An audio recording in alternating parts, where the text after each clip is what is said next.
Hello, my dear sleepy listener. Welcome to Sleepy Crown, where history's quiet tales gently carry you into dreamland. Tonight, we embark on a peaceful journey through the most remarkable imperial story ever told, the extraordinary life of Queen Victoria and the empire she built that truly became the greatest the world has ever known. We'll softly explore Victoria's incredible transformation from an isolated young princess forbidden to walk downstairs alone, to the Empress of India ruling over 400 million subjects across every continent on Earth. We'll witness her sheltered childhood under the mysterious Kensington system, her unexpected ascension to the throne at just 18 years old, and her passionate marriage to Prince Albert that would reshape the destiny of nations. Together, we'll journey through the spectacular Great Exhibition that showcased British might to the world, survive the devastating Indian Rebellion that tested the very foundations of empire, and experience the heartbreak of Albert's death that plunged Victoria into decades of mourning. We'll follow her emergence as Empress of India, witness the great game rivalry with Russia across Central Asia, and explore the scramble for Africa that painted vast territories red on the imperial map. We'll celebrate Victoria's golden and diamond jubilees that marked her glorious years of reign, understand how she became the beloved grandmother of Europe, and finally arrive at the peaceful conclusion of the longest and most transformative reign in British history, a reign that created an empire where the sun truly never set. Before you drift away into peaceful slumber for this epic imperial journey, please take a moment to like this video. Leave a gentle comment about which aspect of Victoria's extraordinary story intrigues you most, and subscribe to keep these soothing historical tales coming your way. So cozy up, close your eyes, and let these gentle whispers from the Victorian age carry you through the complete story of how one determined woman built the greatest empire in human history. If you're new here, welcome to the Sleepy Crown family, and prepare for the most magnificent imperial adventure ever told. Victoria, later known as Queen Victoria and Empress of India, was born into a world of intrigue, isolation, and imperial ambition on a quiet May morning in 1819. Yet nothing in her early years would suggest that this small, determined child would one day rule over an empire spanning nearly a quarter of the Earth's land surface, commanding the loyalty of over 400 million subjects across 6 continents. The story of Victoria's imperial destiny begins not with grand proclamations or royal ceremonies, but in the modest chambers of Kensington Palace on May 24, 1819, at precisely 4:15 in the morning, as London stirred to life. A baby's cry announced the arrival of Princess Alexandrina Victoria. Her father, Prince Edward, Duke of Kent, was the 4th son of King George III, a man whose military career had taken him to the farthest reaches of the growing British Empire from Gibraltar to the Canadian wilderness. At the time of Victoria's birth, the British Empire was already beginning to stretch its influence across the globe. The East India Company controlled vast territories in India. British merchants were establishing trading posts along the African coast, and the Royal Navy patrolled the world's oceans with unmatched authority. Yet the empire was still fragmented, held together more by commercial interests than by any unified imperial vision. This would all change under the reign of the tiny princess who now lay sleeping in her gilded cradle. Victoria's mother, Princess Victoria of Saxe-Coburg-Saalfeld, brought to the marriage connections across the German principalities that would later prove invaluable in the complex web of European politics. The Duchess was a widow with 2 children from her previous marriage, and her brother Leopold would eventually become the first king of the Belgians. These continental connections would profoundly influence young Victoria's understanding of international relations, and the delicate balance of power that governed European affairs.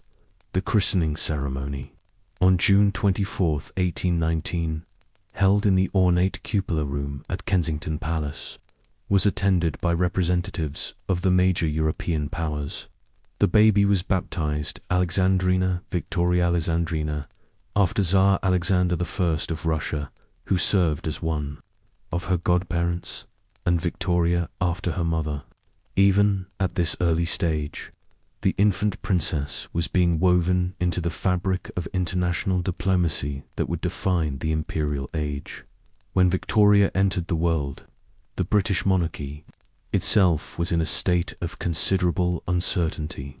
King George III, her grandfather, had reigned for nearly 60 years, overseeing the loss of the American colonies, but also witnessing the beginnings of British dominance in India and the expansion of trade routes across the Pacific. His eldest son, the Prince Regent, who would become George IV, was deeply unpopular due to his extravagant lifestyle and difficult marriage. The succession crisis that brought Victoria closer to the throne was both dramatic and tragic. In 1817, Princess Charlotte of Wales, the only legitimate grandchild of George III, died in childbirth. This devastating loss sent the unmarried royal dukes scrambling to secure the succession by finding wives and producing heirs. Victoria's father, the Duke of Kent, was among those who married hastily in 1818, and Victoria was the first child born from these strategic unions. The Duke of Kent was a fascinating figure in his own right, a military man who had served in various imperial outposts and understood the growing importance of Britain's overseas territories. He had spent years in the Caribbean, where he witnessed firsthand the wealth that flowed from the sugar plantations worked by enslaved people. He had also served in Canada, where he observed the challenges of governing diverse populations across vast distances. These experiences would indirectly shape his daughter's future approach to imperial governance. Tragically, the Duke of Kent died of pneumonia in January 1820, when Victoria was barely 8 months old. Within a week, King George III also passed away, and the Prince Regent ascended to the throne as George IV. Victoria suddenly found herself third in line to the throne, behind her uncles Frederick, Duke of York, and William, Duke of Clarence. With her father gone, young Victoria's upbringing fell entirely under the influence of her mother, the Duchess of Kent, and more significantly, her mother's ambitious controller, Sir John Conroy. Together, they devised what became known as the Kensington System, an elaborate set of rules and protocols designed to control every aspect of Victoria's life and ensure her complete dependence upon them. The Kensington System was ostensibly created to protect the young princess from the corrupting influences of the royal court, which was indeed notorious for its scandals and improprieties. King George IV's court was marked by gambling, excessive drinking, and numerous affairs, while King William IV, who succeeded his brother in 1830, openly acknowledged his 10 illegitimate children by the actress Dorothy Jordan. The Duchess of Kent claimed to be shielding her daughter from such moral contamination. In reality, the system served to isolate Victoria from potential allies and alternative sources of advice, making her theoretically more malleable to influence when she eventually became queen. Under this system, Victoria was never allowed to be alone. She slept in her mother's bedroom every night until the day she became queen. She was forbidden from walking downstairs without holding someone's hand, ostensibly for safety, but effectively ensuring she was never unsupervised. Victoria's education was carefully controlled and designed to prepare her for the role she might one day inherit. She studied French, German, Italian, and Latin with private tutors, though she spoke only English at home. Her history lessons focused heavily on the constitutional monarchy and the British Empire, with particular emphasis on the recent victories over Napoleon and the expanding influence of British commerce and culture around the world. The princess showed an early fascination with maps, spending hours tracing the routes of British explorers and the boundaries of the growing empire. Her governess, Baroness Louise Lazon, encouraged this interest, teaching Victoria about the East India Company's territories, the strategic importance of Gibraltar and Malta, and the thriving colonies in Australia and Canada. These lessons planted the seeds of the imperial vision that would later flourish during her reign.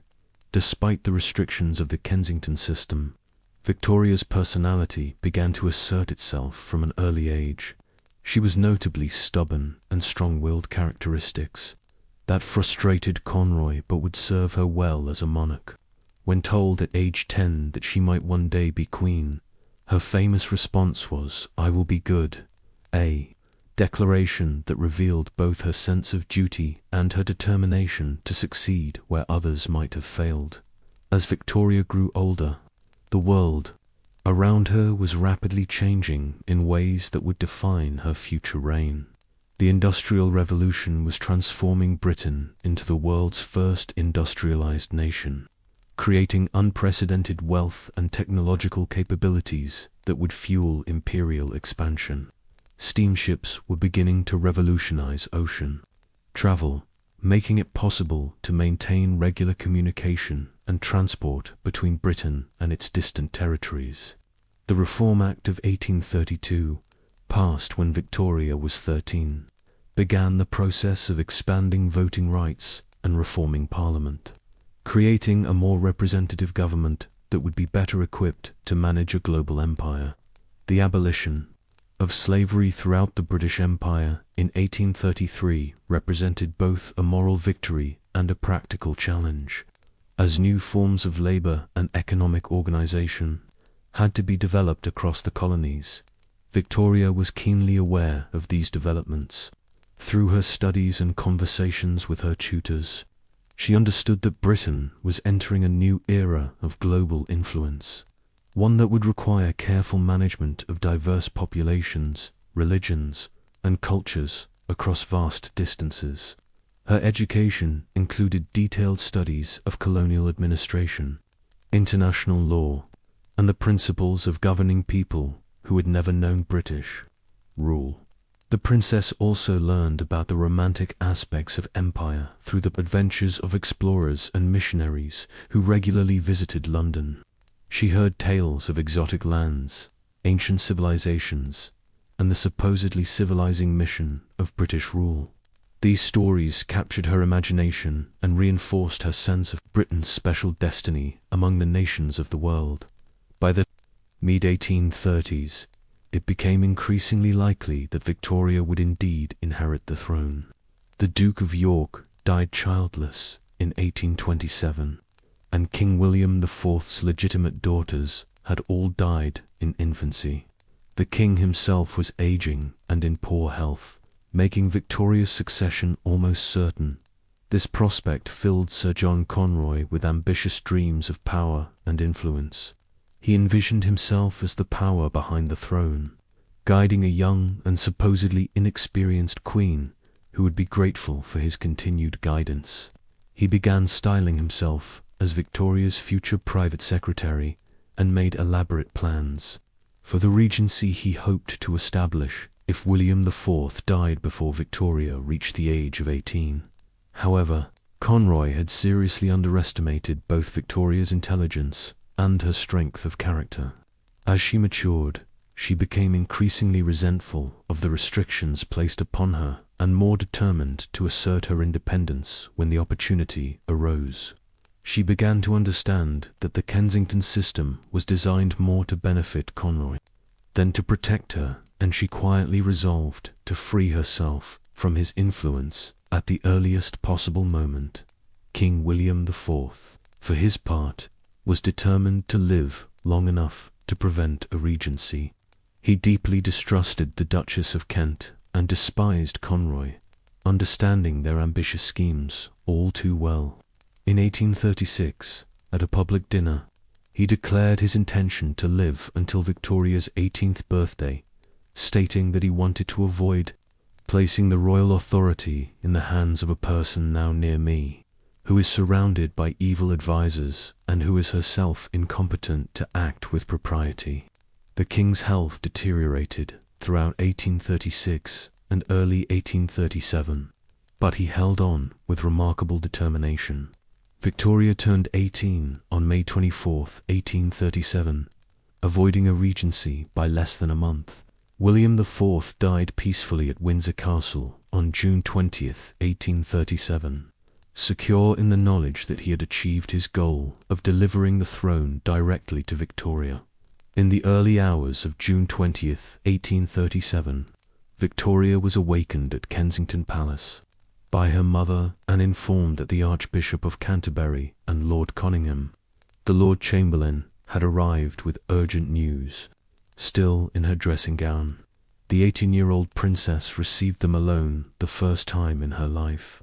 She had met with anyone without her mother's presence.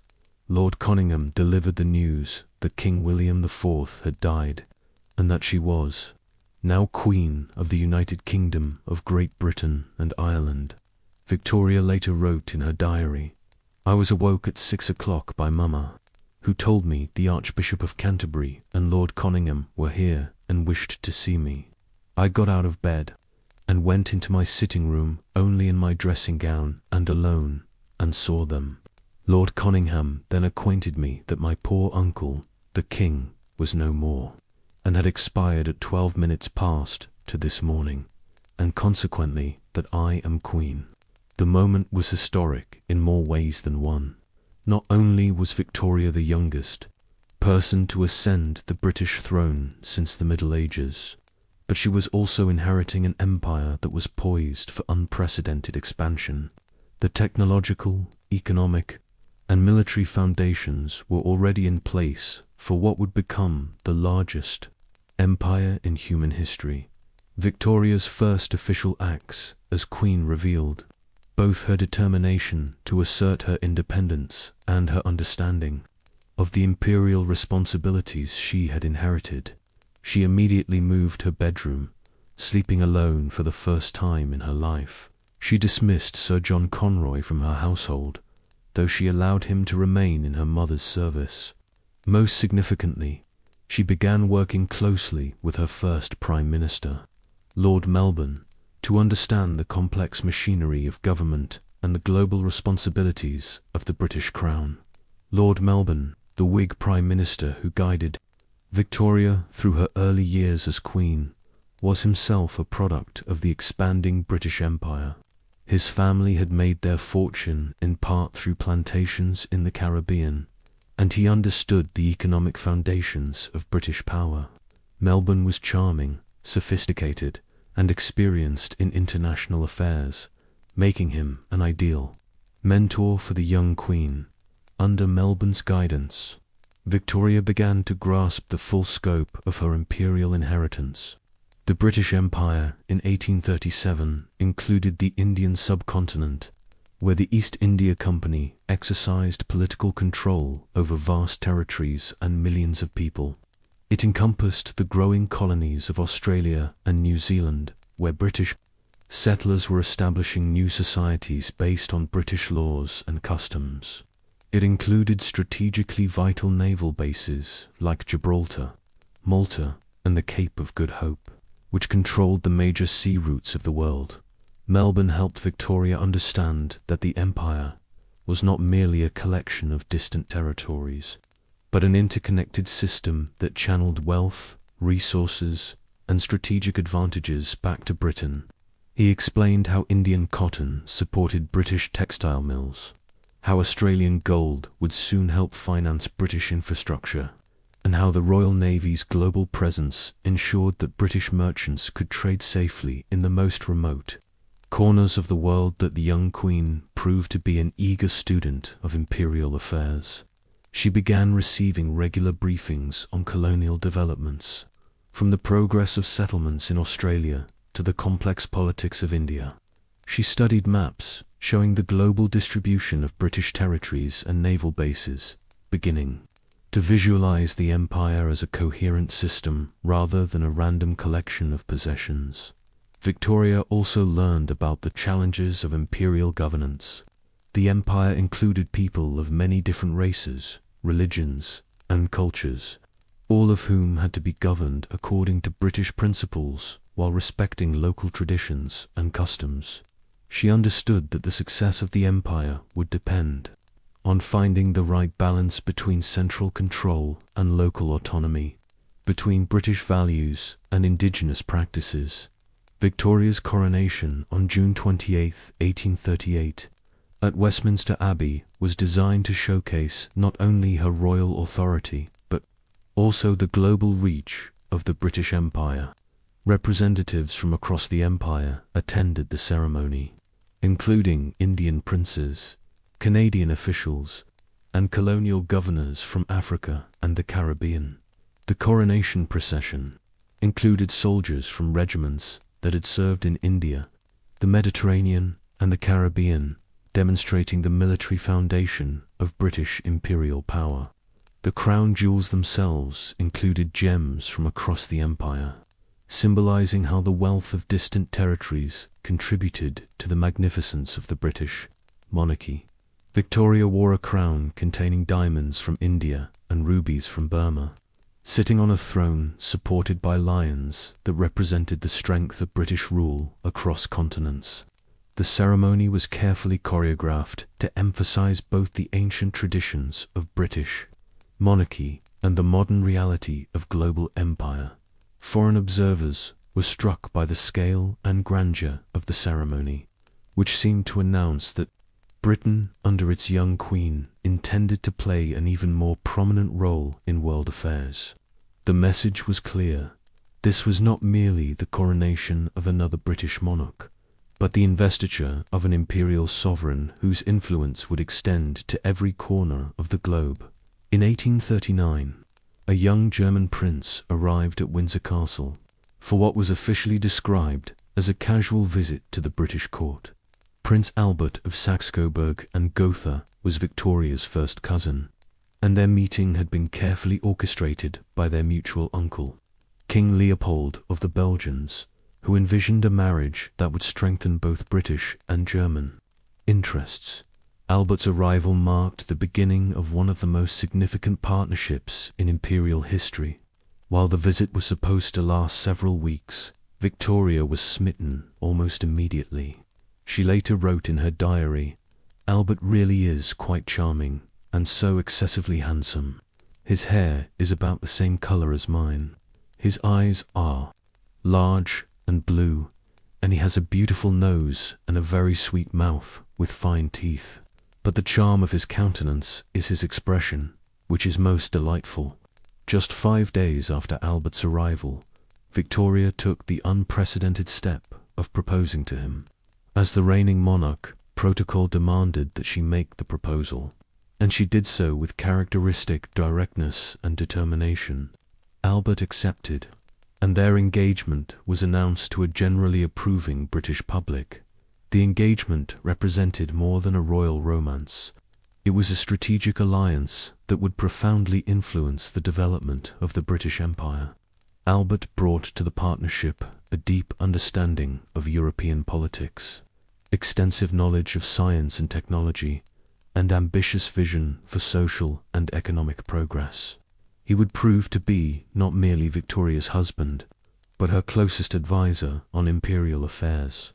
Albert's background in the small German courts had given him a sophisticated understanding of international relations and the delicate balance of power among European nations. He understood that Britain's imperial success would depend not only on military and economic strength, but also on skillful diplomacy and careful management of relationships with other powers. The prince also brought a passion for industrial innovation and technological progress that would prove crucial to imperial expansion. He was fascinated by the steam engines, railways, and telegraphs that were beginning to revolutionize transportation and communication. He immediately grasped how these technologies could be used to bind the far-flung territories of the empire more closely together. Victoria and Albert were married on February 10, 1840, in the Chapel Royal of St. James's Palace. The ceremony was attended by representatives from across Europe and the British Empire, symbolizing the international significance of the union. Victoria wore a dress made entirely of materials produced within the British Empire, including silk from British India and lace from British colonies, making a subtle but unmistakable statement about imperial unity and self-sufficiency. The early years of their marriage were marked by passionate love and growing political partnership. Albert quickly established himself as Victoria's most trusted advisor, reading government dispatches, attending meetings with ministers, and helping to shape British policy on imperial affairs. Though he held no official position, he wielded enormous influence behind the scenes. Albert's impact on Victoria's imperial vision was immediate and profound.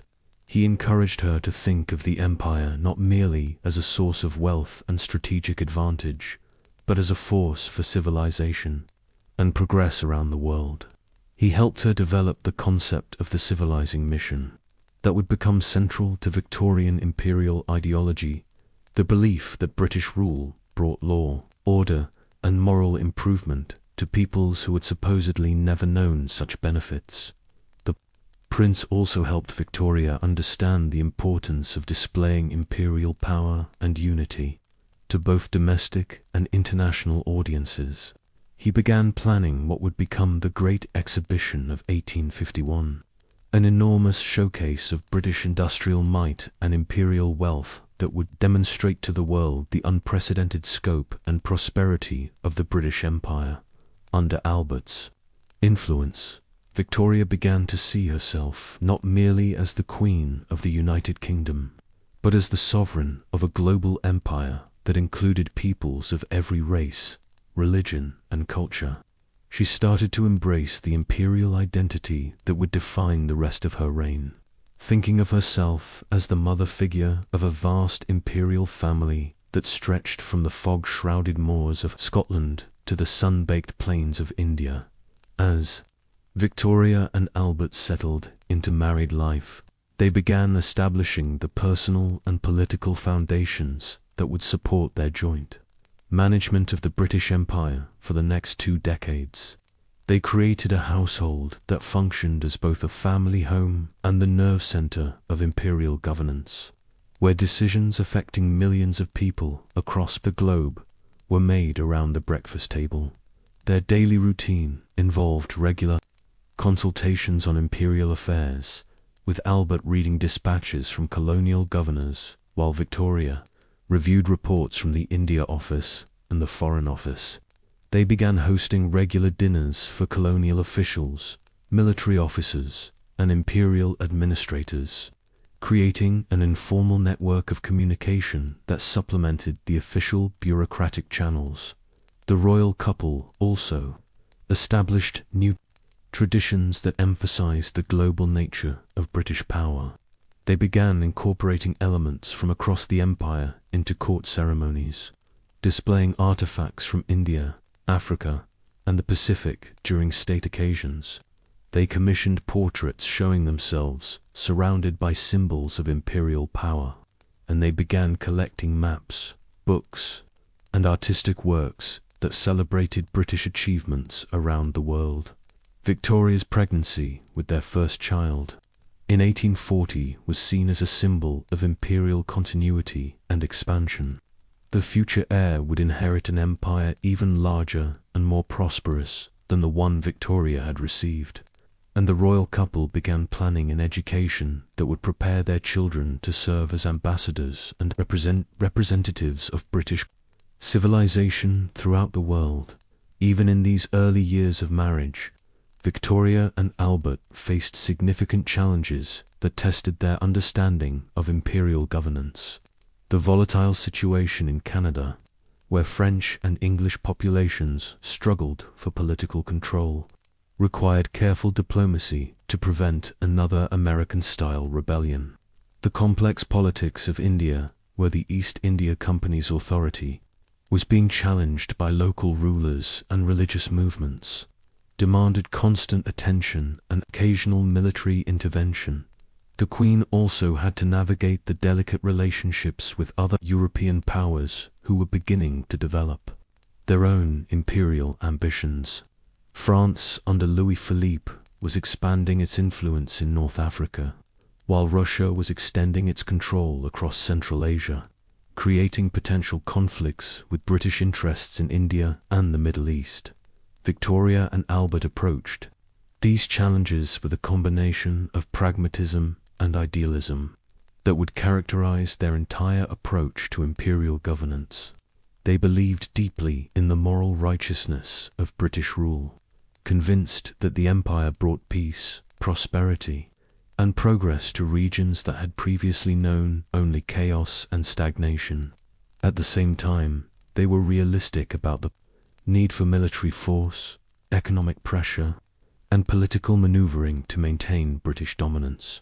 Their partnership in these early years established patterns of decision-making and policy formation that would guide the empire through its greatest period of expansion. Victoria provided the constitutional authority and popular legitimacy that the empire required, while Albert supplied the intellectual framework and strategic vision that shaped imperial policy. By 1840, as Victoria and Albert celebrated their first year of marriage, the foundations were already in place for the unprecedented expansion of British power that would define the rest of the 19th century. The technological innovations of the Industrial Revolution were creating new possibilities for communication, transportation, and military control across vast distances. The economic wealth generated by imperial trade was providing the resources needed to finance further expansion and consolidation. Most importantly, Victoria herself was beginning to embody the imperial ideal that would inspire British policy for the next 60 years. She had evolved from an isolated princess into a confident young queen who saw herself as the sovereign of a global empire. Her marriage to Albert had provided her with both the emotional support and the intellectual guidance she needed to take on the enormous responsibilities of imperial governance. The stage was now set for the great imperial adventure that would transform the British Empire into the largest and most influential political entity in human history. Victoria and Albert had established the personal partnership and political framework that would guide this expansion, while the British people had rallied behind their young queen with enthusiasm and confidence. As we drift toward peaceful sleep, we can imagine the young Queen Victoria and Prince Albert in their private apartments at Buckingham Palace, studying maps of the empire by candlelight, planning the great works and noble missions that would extend British civilization to every corner of the world. Their love for each other was matched only by their shared vision of an empire that would bring progress, prosperity, and peace to millions of people who had never before known the benefits of British rule. The little princess who had once been forbidden to walk downstairs alone was now the sovereign of territories spanning continents and oceans. The empire she would build would shape the modern world, establishing systems of law, government, and commerce that continue to influence international relations to this day. But all of that lay ahead, in the peaceful dreams of imperial expansion that would unfold over the next 6 decades of Victoria's remarkable reign. Sleep well, dear listener, as we prepare to follow Victoria and Albert into the great imperial adventure that would make the British Empire the most powerful force on earth, bringing both glory and challenge, triumph and tragedy, to the millions of souls who would live under the Union Jack as it was planted in every corner of the globe. In the crisp London morning of May 1st, 1851, Queen Victoria stood before the magnificent Crystal Palace in Hyde Park, preparing to open what would become the most spectacular display of imperial power the world had ever witnessed. The great exhibition of the works of industry of all nations was Prince Albert's masterpiece, but it represented the culmination of Victoria's transformation from a nervous young queen into the confident sovereign of a global empire. The Crystal Palace itself was a marvel of British engineering and imperial confidence.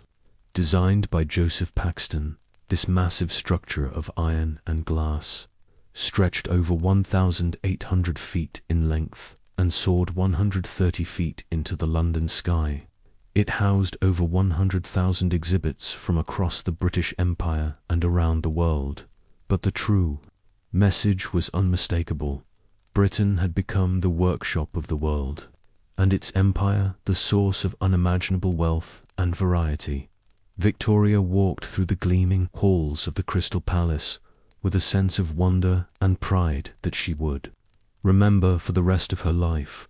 She saw silks from British India that rivaled anything produced in ancient Persia, precious metals from the Australian goldfields that glittered like captured starlight, exotic woods from the Canadian forests that had been crafted into furniture of exquisite beauty.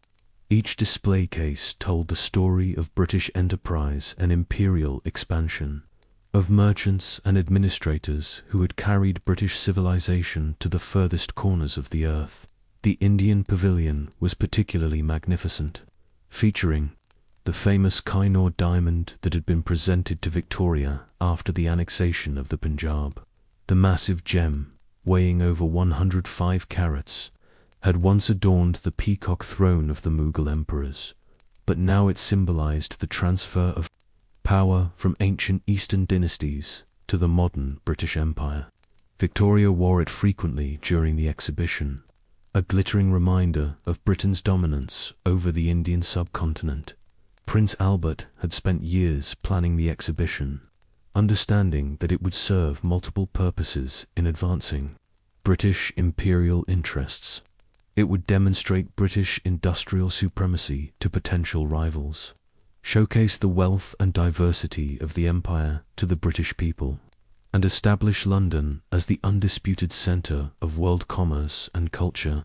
The exhibition was visited by over 6 million people, including royalty and government officials from every major nation, all of whom left with a profound understanding of British power and capability. The profits from the Great Exhibition funded the development of what became the South Kensington Museum complex, including the Victoria and Albert Museum. This created a permanent showcase for imperial artifacts and artistic treasures, ensuring that future generations would understand the scope and grandeur of the empire Victoria was building. The exhibition had demonstrated that the British Empire was not merely a political and military entity, but a civilization capable of producing beauty, knowledge, and progress on an unprecedented scale. Even as Victoria celebrated the triumphs of the Great Exhibition, her empire faced serious challenges, much closer to home. The Irish famine of 1845 to 1852 represented one of the greatest humanitarian crises in British history, and Victoria's response would shape both her understanding of imperial responsibility and her reputation among the Irish people for generations to come. The potato blight, the devastated island's primary food crop, affected over 3 million people, causing mass starvation, disease, and emigration on a scale that shocked the British government and international observers. Victoria initially approached the crisis with genuine concern and charitable impulses, personally donating £2,000 to famine relief, more than any other individual contributor. She supported the Monarchy grant that provided funding for Catholic education in Ireland, despite opposition from Protestant groups in Britain. However, the famine also revealed the limitations of Victoria's imperial vision and the harsh realities of governing diverse populations within the empire. The British government's response was hampered by ideological commitments to free market economics and concerns about creating dependency through overly generous relief efforts. Many British officials viewed the famine as an opportunity to restructure Irish agriculture and reduce the country's population through emigration. Victoria struggled to understand the complex religious and political dynamics that made Ireland such a challenging part of her dominions. Unlike the distant colonies, where British rule could be presented as bringing civilization to supposedly backward peoples, Ireland was a part of the United Kingdom itself, with a population that had legitimate claims to equal treatment and representation. The Queen found it difficult to reconcile her imperial ideals with the harsh realities of governing a people who often viewed British rule as foreign oppression. The massive emigration from Ireland during and after the famine had profound implications for the empire as a whole. Irish emigrants settled throughout the British Empire, from Australia to Canada to South Africa, often carrying with them resentment against British rule and sympathy for Irish independence. These Irish communities would later complicate British imperial governance in many colonies, providing support networks for anti-imperial movements and maintaining connections to nationalist politics. Back in Ireland, Victoria's handling of the Irish crisis taught her important lessons about the challenges of imperial governance. She learned that ruling diverse populations required more than good intentions and charitable contributions. It demanded sophisticated understanding of local conditions, careful attention to religious and cultural sensitivities, and sometimes difficult choices between imperial interests and humanitarian concerns. These lessons would influence her approach to colonial crises throughout the rest of her reign. In March 1854, Victoria found herself facing the first major military challenge of her reign when Britain declared war on Russia over the complex issues surrounding the decline of the Ottoman Empire. The Crimean War would test every aspect of the imperial system Victoria and Albert had been building, from military organization and logistics to public support and international alliances. The war began over disputes about Christian holy places in Palestine and the rights of Christian minorities in the Ottoman Empire, but it quickly escalated into a broader confrontation between British and Russian imperial ambitions. Victoria understood that the conflict was fundamentally about preventing Russian expansion toward India and maintaining British dominance in the Eastern Mediterranean. The strategic implications were enormous. If Russia gained control of Constantinople and the Turkish Straits, British communications with India would be threatened, and the entire balance of power in Europe and Asia would shift. Victoria threw herself into the war effort with characteristic determination and attention to detail. She personally superintended committees of ladies who organized relief for wounded soldiers, supported the revolutionary nursing efforts of Florence Nightingale, and established the Victoria Cross to recognize extraordinary gallantry in battle. The Queen understood that this was not merely a European war, but a test of the Empire's ability to project power and protect its interests on a global scale. The early phases of the war revealed serious weaknesses in British military organization and imperial communications. The disaster at the Charge of the Light Brigade during the Battle of Balaclava exposed poor command structures and inadequate coordination between different branches of the military.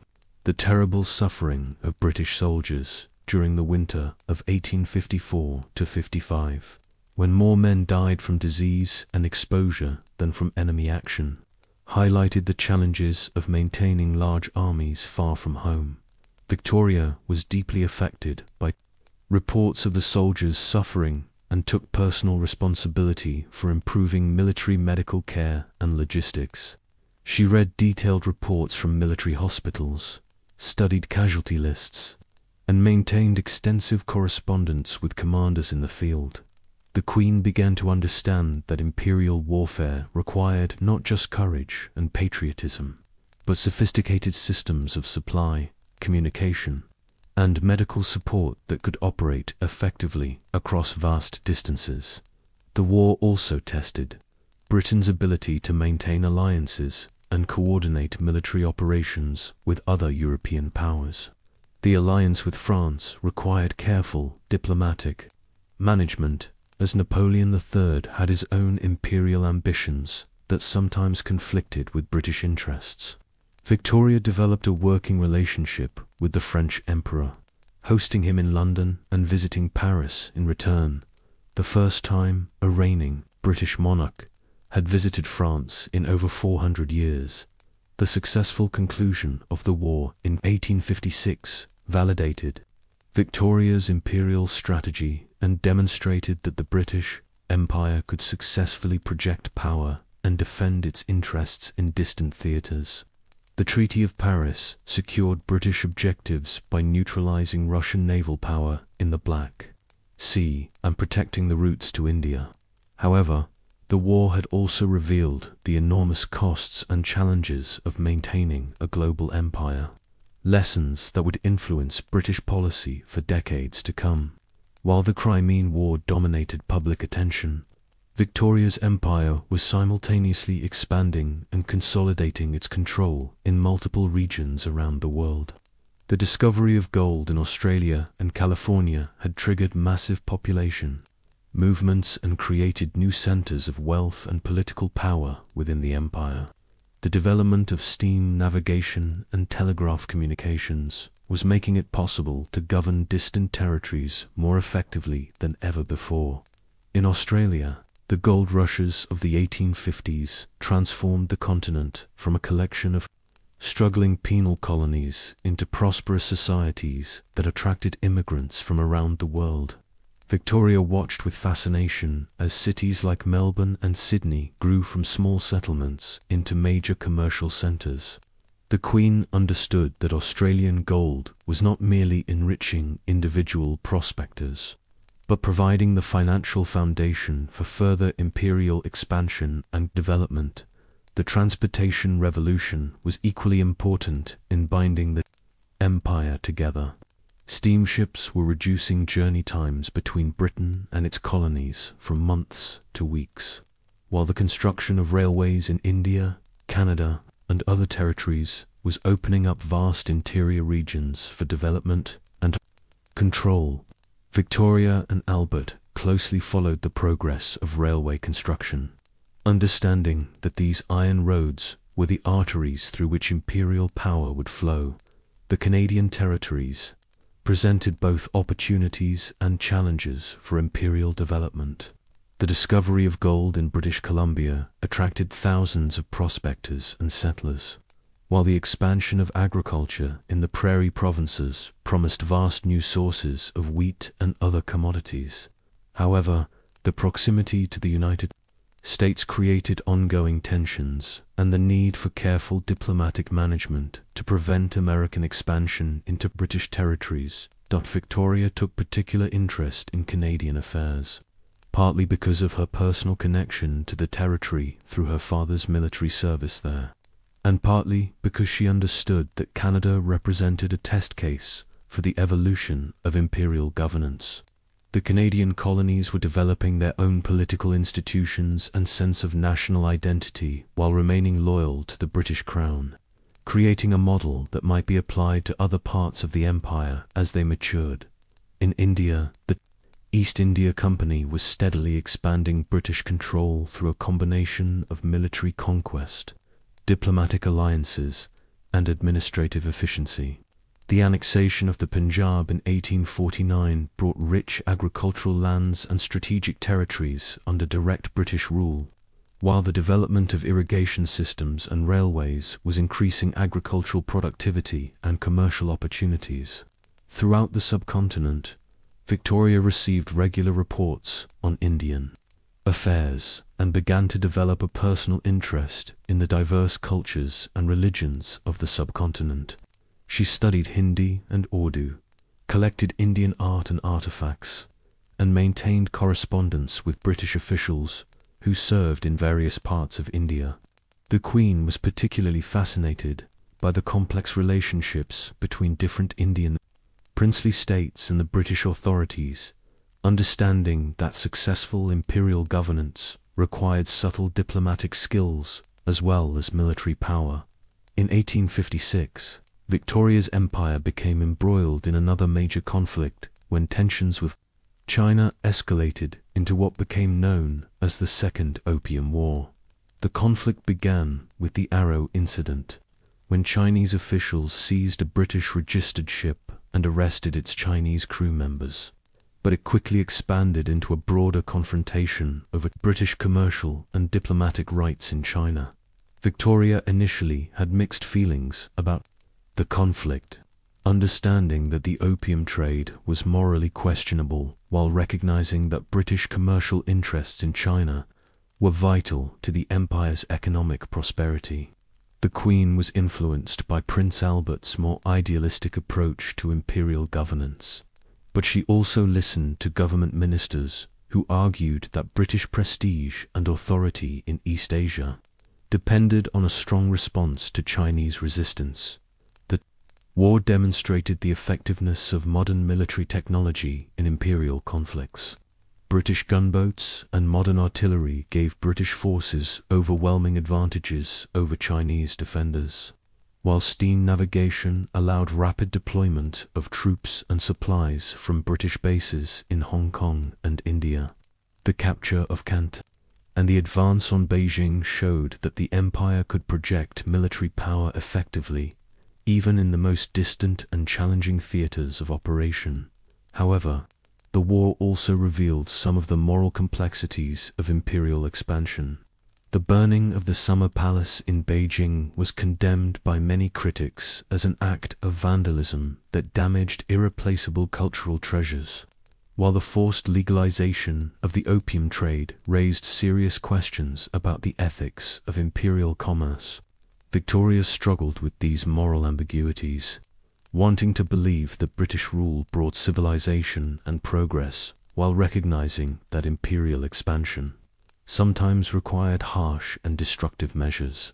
The Treaty of Tientsin that ended the war in 1858 opened additional Chinese ports to British trade, established British diplomatic representation in Beijing, and legalized the opium trade throughout China. These gains significantly expanded British commercial opportunities in East Asia and demonstrated that the empire could successfully challenge even ancient and populous civilizations like China. However, the war also intensified Chinese resentment against foreign intervention and planted seeds for future conflicts. As the empire expanded in size and complexity, Victoria and Albert devoted increasing attention to developing the administrative systems necessary to govern diverse territories and populations effectively. The Colonial Office in London was reorganized and expanded, while new systems of communication and record-keeping were established to maintain oversight of colonial governments around the world. The development of the telegraph was particularly important for imperial administration. By the 1850s, telegraph cables were connecting Britain with its European neighbors and extending across the Mediterranean to India and other eastern territories. Victoria was among the first to understand the revolutionary implications of instantaneous communication for imperial governance, allowing her to maintain direct contact with colonial governors and military commanders in ways that had never before been possible. The Queen took personal interest in the appointment of colonial governors and senior administrators, recognizing that the quality of imperial governance depended heavily on the character and capabilities of the men who represented British authority in distant territories. She maintained extensive correspondence with governors like Lord Elgin in Canada and Lord Canning in India, offering encouragement and advice while monitoring their performance and achievements. Victoria also began to develop more sophisticated understanding of the cultural and religious diversity within her empire. She studied reports on local customs and traditions, supported missionary activities while respecting indigenous religious practices, and encouraged the development of educational systems that combined British values with local knowledge and needs. The Queen was beginning to articulate a vision of imperial governance that would preserve British authority while allowing for considerable local autonomy and cultural diversity. The period from 1840 to 1857 witnessed Victoria's complete transformation, from an inexperienced young queen into a confident imperial sovereign who saw herself as the mother figure of a vast global family. Her marriage to Albert had provided both the emotional stability and intellectual framework she needed to take on the enormous responsibilities of governing an empire that included hundreds of millions of people of different races, religions, and cultures. Victoria's growing family during these years reinforced her sense of imperial destiny.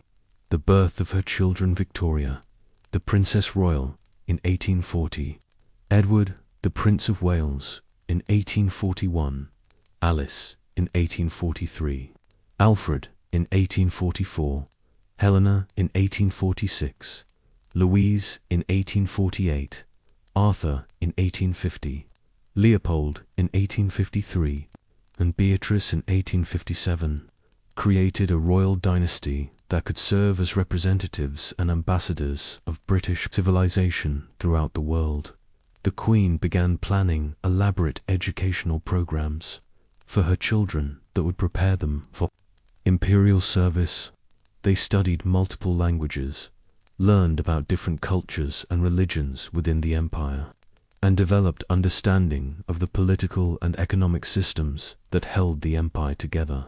Victoria envisioned her sons serving as governors and military leaders in various parts of the empire, while her daughters would marry into European royal families and help maintain the diplomatic alliances that supported British imperial interests.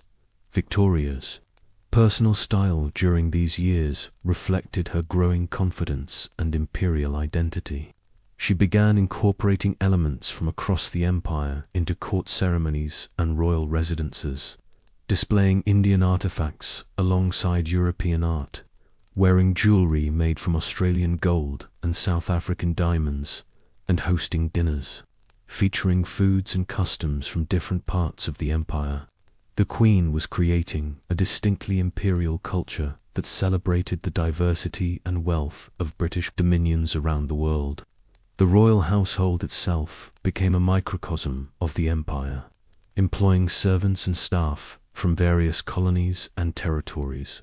Victoria maintained correspondence with colonial officials, received regular visits from imperial administrators and military officers, and kept herself informed about developments in even the most remote British territories.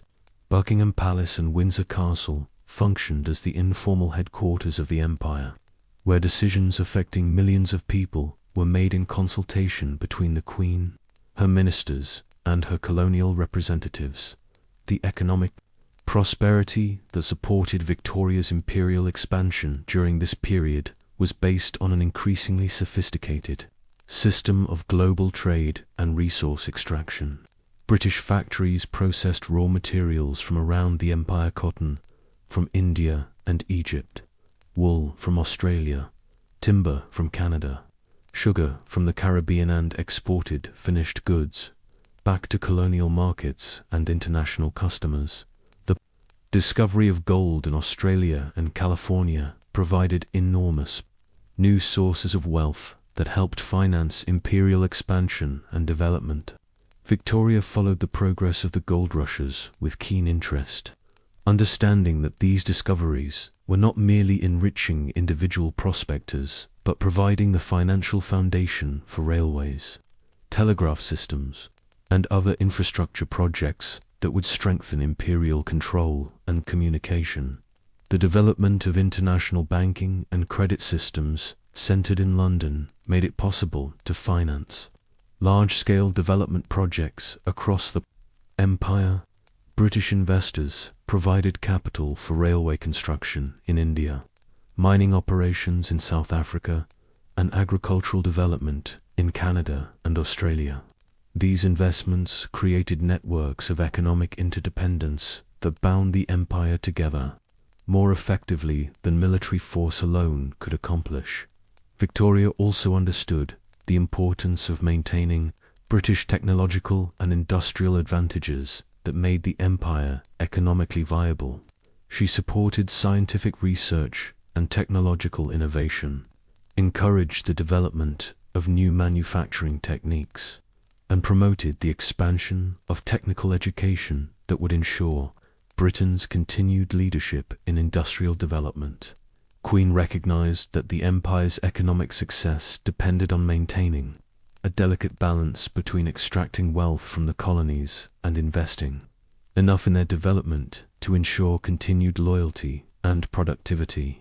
She supported infrastructure projects, educational initiatives, and economic development programs that would improve living conditions in the colonies while strengthening their ties to Britain beyond its political and economic dimensions. Victoria's empire was also a cultural project aimed at spreading British values, institutions, and ways of life throughout the world. The Queen believed deeply in the superiority of British civilization and saw imperial expansion as a moral mission to bring progress and enlightenment to peoples who had supposedly never known such benefits. The expansion of English language education was a key component of this cultural mission. Schools modelled on British institutions were established throughout the empire, teaching British history, literature, and values alongside practical skills and local knowledge. Victoria supported these educational efforts, understanding that they would create new generations of colonial subjects who shared British ideals and aspirations. The spread of Christianity was another important aspect of cultural imperialism during this period. Victoria supported missionary activities while generally respecting indigenous religious traditions, seeing Christianity as a civilizing force that would help prepare colonial peoples for eventual self-government under British guidance. Missionary schools and hospitals often served as the vanguard of British influence in remote regions, preparing the way for subsequent political and economic penetration. British legal systems were also exported throughout the empire, replacing or supplementing traditional legal codes with institutions based on British common law and parliamentary government.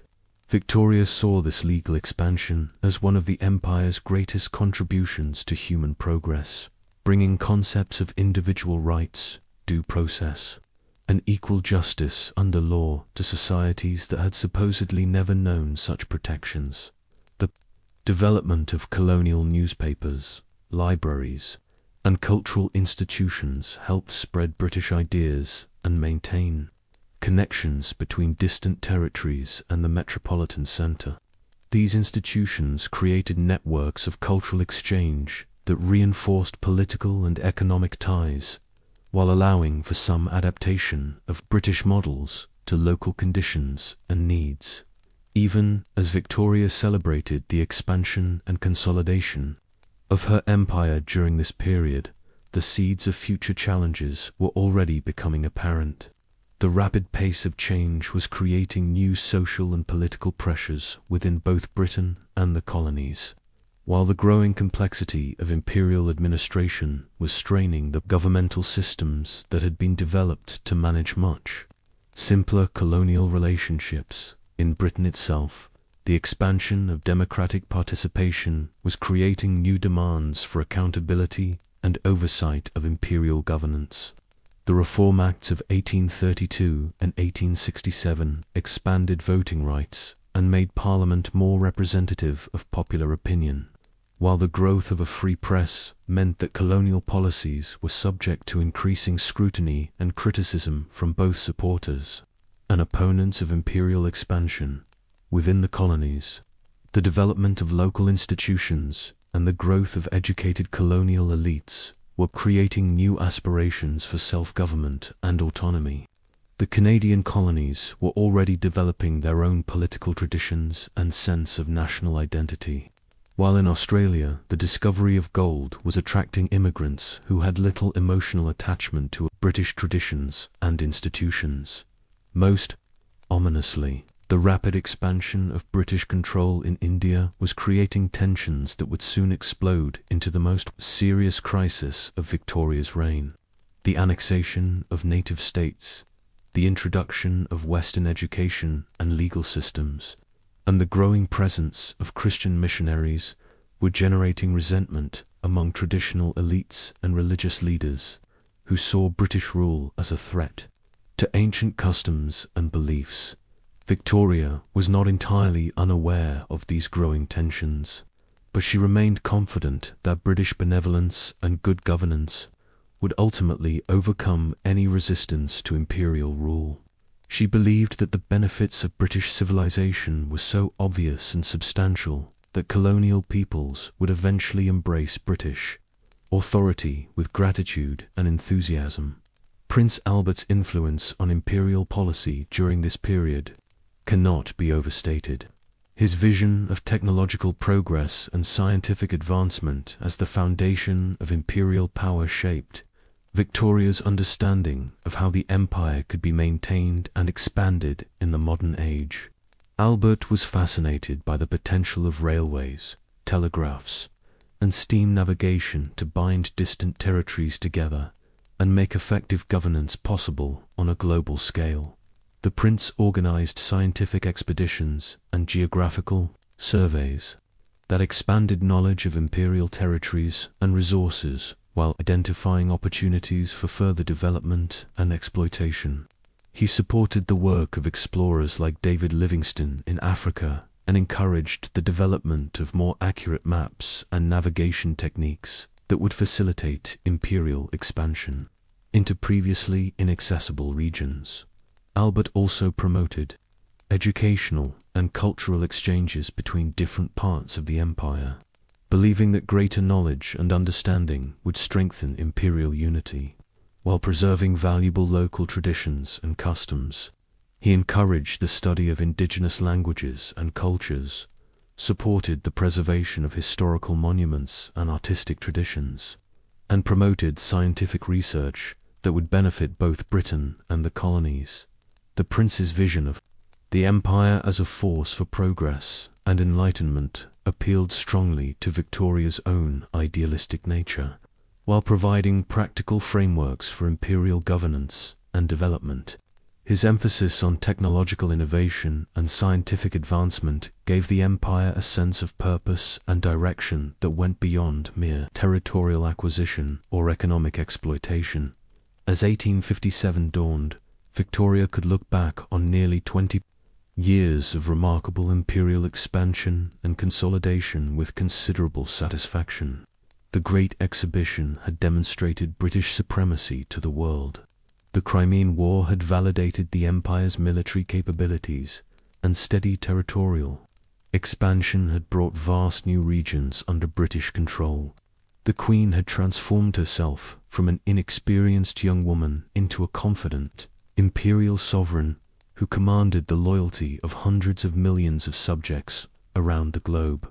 However, beneath the surface of imperial success, forces were gathering that would soon test the empire more severely than it had ever been tested before. In India, resentment against British innovations and interference with traditional practices was reaching a breaking point. Among both soldiers and civilians, the introduction of new rifle cartridges greased with animal fat would soon trigger the most serious rebellion in the history of British India. While the rapid pace of westernization was generating broader resistance among religious and political leaders who saw British rule as a fundamental threat to Indian civilization, Victoria remained confident in her imperial mission and convinced that British rule brought undeniable benefits to all her subjects. She had learned valuable lessons about the challenges of governing diverse populations and the importance of balancing imperial interests with local needs and sensitivities. However, she had not yet fully grasped the depth of resentment that rapid change could generate, or the explosive potential of conflicts between traditional and modern ways of life. As our gentle journey through this period of imperial expansion draws to a close, we can imagine Victoria and Albert in their private study at Windsor Castle, surrounded by maps and dispatches from around the empire, planning new projects and celebrating recent achievements, while remaining largely unaware of the storm clouds gathering on the distant horizon. Their confidence in the righteousness and sustainability of their imperial vision was about to be tested in ways they could never have imagined. The empire they had built with such care and dedication over the past 17 years had become the largest and most powerful political entity in human history. But it was also becoming increasingly complex and difficult to manage. The very success of British imperial expansion was creating new challenges that would require all of Victoria's wisdom and determination to overcome. Sleep peacefully, dear listener, as we prepare to follow Victoria into the greatest crisis of her imperial career, when rebellion in India would force her to confront the limits of British power and the complexities of governing peoples who did not share British values or aspirations. The comfortable certainties of the early imperial years were about to give way to a more troubled and uncertain world, where the costs and contradictions of empire would become impossible to ignore. On a humid May morning in 1857, in the military cantonment of Meerut, 40 miles northeast of Delhi, a single gunshot shattered the confident calm of British India and sent shockwaves through Victoria's empire that would reverberate for decades to come. The Indian Rebellion of 1857, known to the British as the Sepoy Mutiny and to Indians as the First War of Independence, began with a dispute over rifle cartridges, but quickly exploded into the most serious challenge to British imperial authority in the 19th century. Victoria first learned of the crisis through urgent dispatches that arrived at Windsor Castle in the early summer of 1857. The initial reports were confusing and contradictory, but gradually a picture emerged of widespread rebellion among Indian soldiers and civilians across the northern provinces of British India. Cities had fallen to rebel forces, British officials and civilians had been massacred, and the very foundations of British rule in India appeared to be crumbling. The Queen's first reaction was one of shocked disbelief. How could the Indian territories, which she had been taught to view as the jewel of her empire, suddenly rise in coordinated rebellion against British authority? The reports spoke of unspeakable atrocities committed against British women and children, of ancient Mughal rulers being proclaimed emperor once again, and of British military superiority being challenged by armies fighting with desperate courage. On their own soil, Prince Albert immediately began coordinating the imperial response from their private apartments at Windsor Castle, working through the night to analyze military reports and coordinate with government ministers. The couple transformed their personal study into an informal war room, with maps of India covering every available surface and telegraph messages arriving at all hours with updates from the battlefield. Victoria was particularly affected by reports of the siege of Delhi, where rebels had proclaimed the elderly Mughal emperor Bahadur Shah Zafar as their sovereign and established a court that directly challenged British authority. The symbolism was unmistakable. This was not merely a military rebellion, but a rejection of British civilization and a return to supposedly backward Indian traditions and institutions.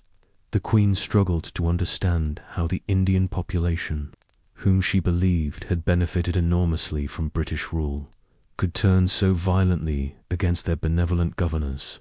She had been taught that British administration brought peace, prosperity, and progress to regions that had previously known only chaos and oppression. The rebellion seemed to contradict everything she had believed about the imperial mission, and the gratitude of colonial peoples for British guidance and protection. As reports continued to arrive throughout the summer of 1857, Victoria began to grasp the serious military challenges facing British forces in India. The rebels had captured key strategic points, including Delhi and Kanpur, and were besieging British garrisons across northern India. British women and children were trapped in defended compounds, while relief forces struggled to reach them across hostile territory controlled by rebel armies. The massacre Recompense particularly horrified Victoria and the British public. Reports described how Nana Sahib, a former ally of the British, had promised safe passage to British civilians before ordering their massacre at the river's edge. The subsequent murder of British women and children at the Bibiga created a wave of outrage that swept through Britain and hardened public opinion against any compromise with the rebels. Victoria responded to the crisis with characteristic determination and attention to detail. She personally reviewed casualty lists, authorized emergency military reinforcements from Britain and other parts of the empire, and maintained extensive correspondence with military commanders in India. The Queen understood that the rebellion represented a fundamental test of British imperial authority, and that failure to suppress it quickly would encourage resistance movements throughout the empire. The military response, coordinated by British commanders like Sir Colin Campbell and Sir Hugh Rose, gradually turned the tide against the rebels. The recapture of Delhi in September 1857 marked the beginning of the end for organized resistance. Though fighting continued in some areas for another year, the final defeat of rebel forces at Gwalior in June 1858 effectively ended the rebellion, though the consequences would influence British policy in India for the rest of Victoria's reign. The rebellion taught Victoria painful lessons about the limits of British power and the complexity of governing diverse populations who did not share British values or aspirations. She began to understand that imperial rule required not just military force and administrative efficiency, but careful attention to local customs, religious sensitivities, and political traditions that had existed for centuries before British arrival. One of the most significant consequences of the Indian Rebellion was the decision to transfer political control of India from the East India Company to the British Crown. Victoria strongly supported this change, believing that direct royal authority would provide more effective and benevolent governance than the commercially motivated policies of the company.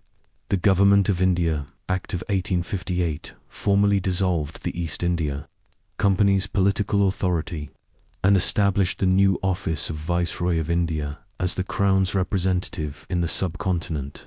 Victoria took personal interest in the appointment of the first Viceroy, Lord Canning, and maintained extensive correspondence with him about the challenges of reconstruction and reconciliation following the rebellion.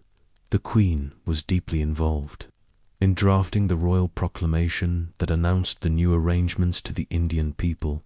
She insisted on language that emphasized religious toleration, respect for local customs, and the principle of equal treatment for all her subjects, regardless of race or religion. The proclamation promised that Indians would be freely and impartially admitted to offices in our service, the duties of which they may be qualified by their education, ability, and integrity duly to discharge. Victoria saw the establishment of direct Crown rule as an opportunity to implement more enlightened policies that would prevent future rebellions while preserving British authority. She supported programs for infrastructure development, educational expansion, and administrative reform that would demonstrate the benefits of British civilization while respecting Indian traditions and sensitivities. The integration of Indian territories into the formal structure of the British Empire also enhanced Victoria's own sense of imperial identity and authority. She began to think of herself not merely as Queen of the United Kingdom, but as the sovereign of vast Indian populations who looked to her for protection, justice, and guidance.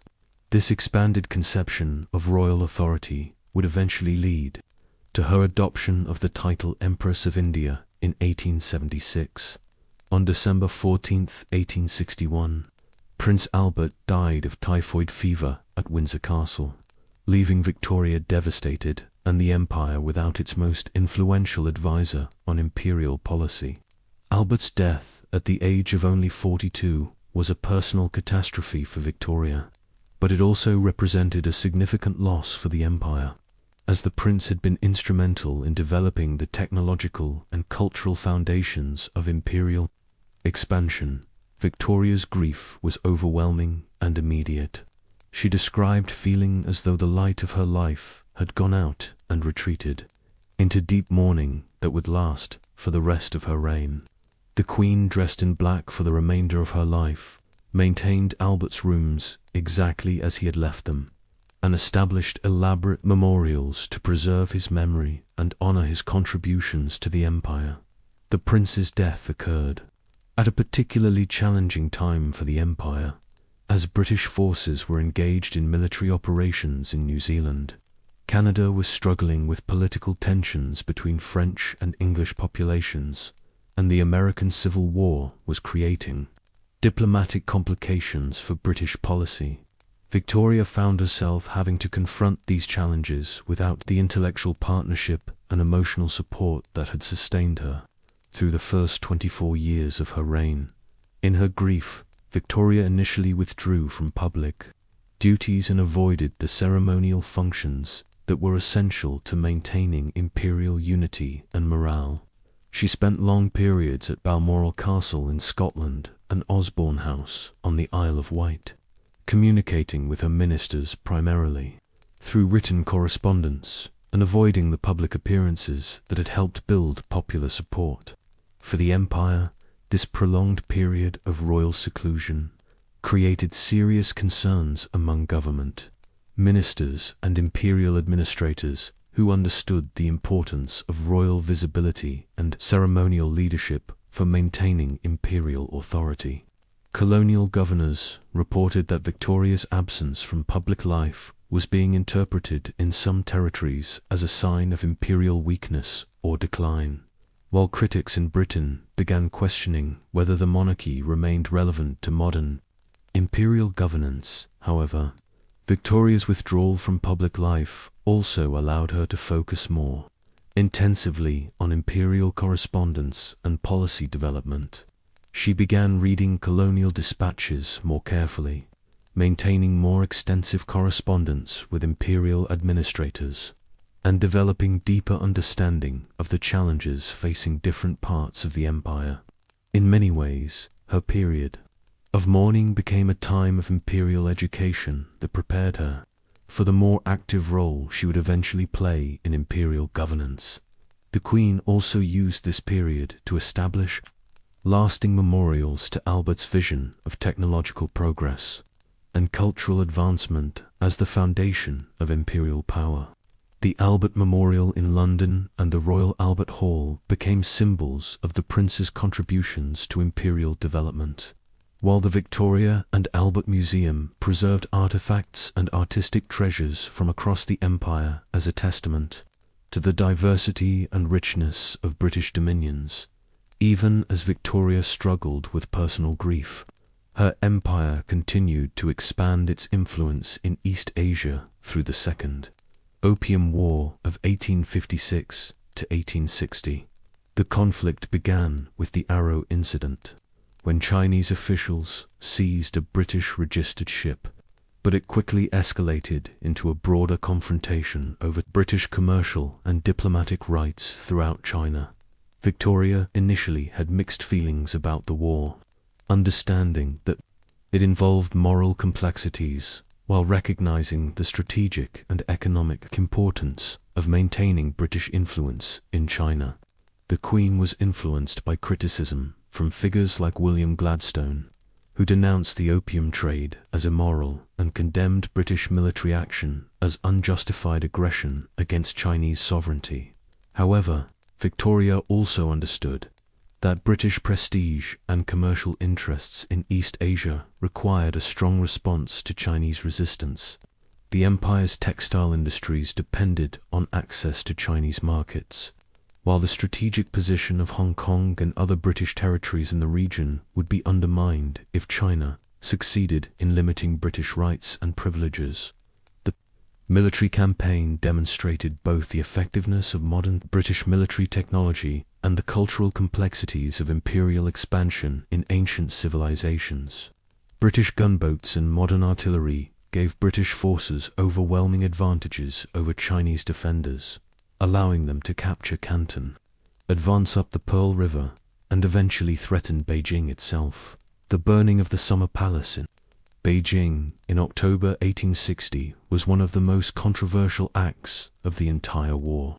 Lord Elgin ordered the destruction of the magnificent imperial complex as retaliation for the torture and murder of British prisoners. But the action was widely criticized as vandalism that destroyed irreplaceable cultural treasures and damaged Britain's reputation as a civilized power. Victoria was troubled by reports of the palace's destruction. Understanding that such actions undermined British claims to be spreading civilization and enlightenment through imperial expansion, the incident taught her important lessons about the need to balance military effectiveness with moral authority, and the dangers of allowing military commanders too much independence in their treatment of conquered populations. The Treaty of Beijing, that ended the war in 1860, secured significant gains for the British Empire, including the cession of Kowloon Peninsula to Hong Kong, the opening of additional Chinese ports to British trade, and the establishment of permanent British diplomatic representation in Beijing. However, the war also intensified Chinese resentment against foreign intervention and created long-term complications for British policy in East Asia.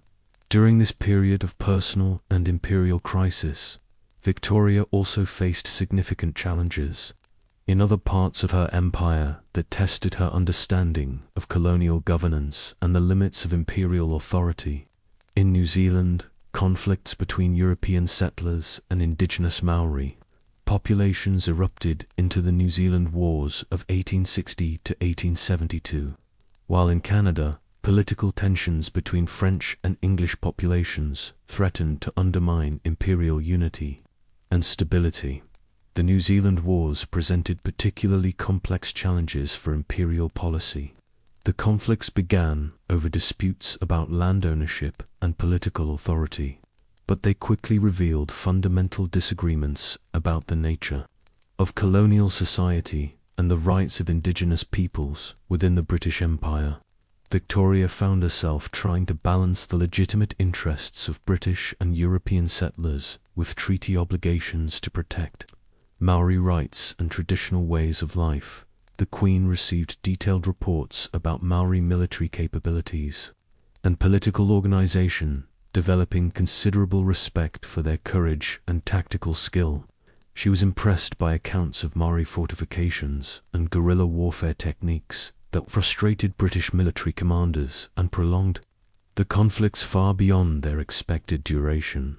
These reports challenged her assumptions about the supposed superiority of European military methods and the inevitability of indigenous submission to imperial authority.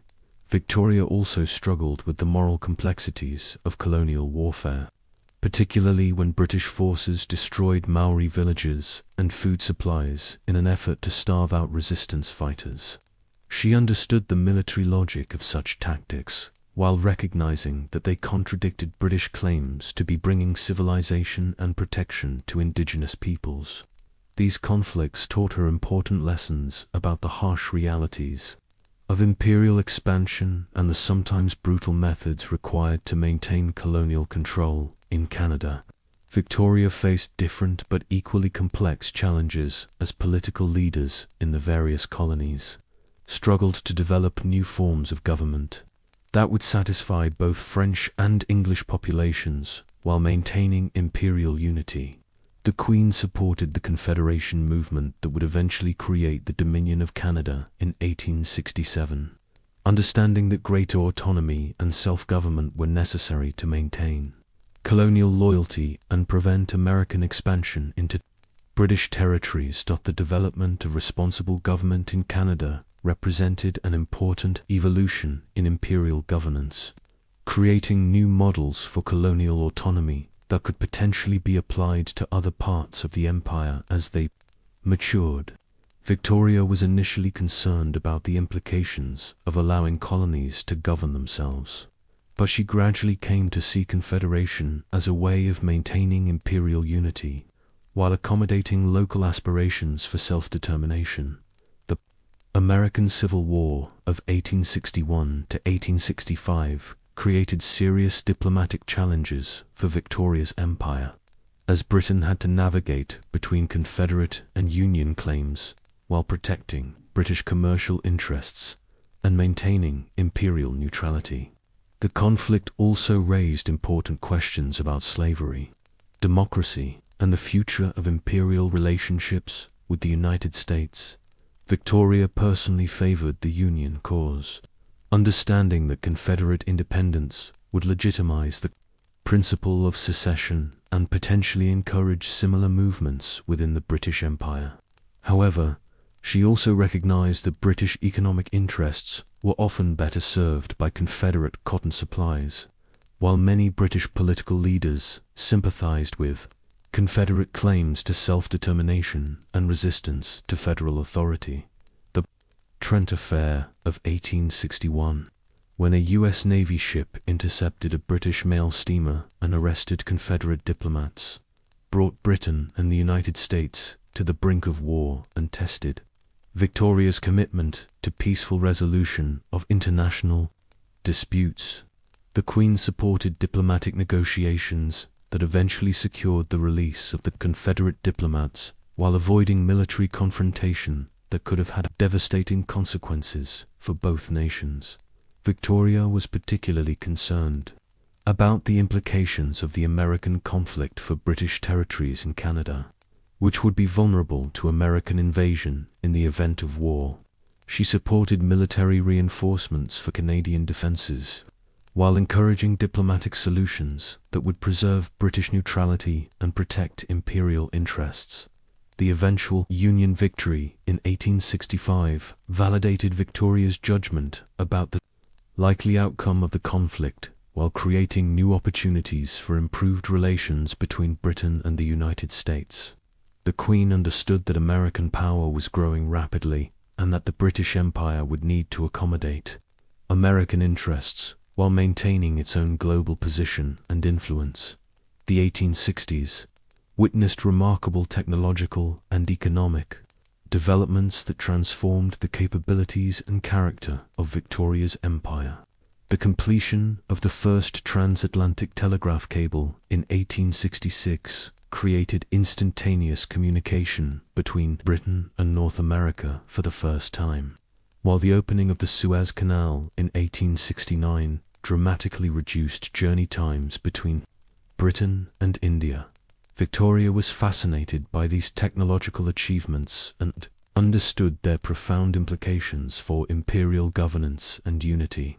The telegraph made it possible to coordinate imperial policy across vast distances with unprecedented speed and efficiency, while improved transportation networks reduced the isolation of distant territories and strengthened their connections to the imperial center.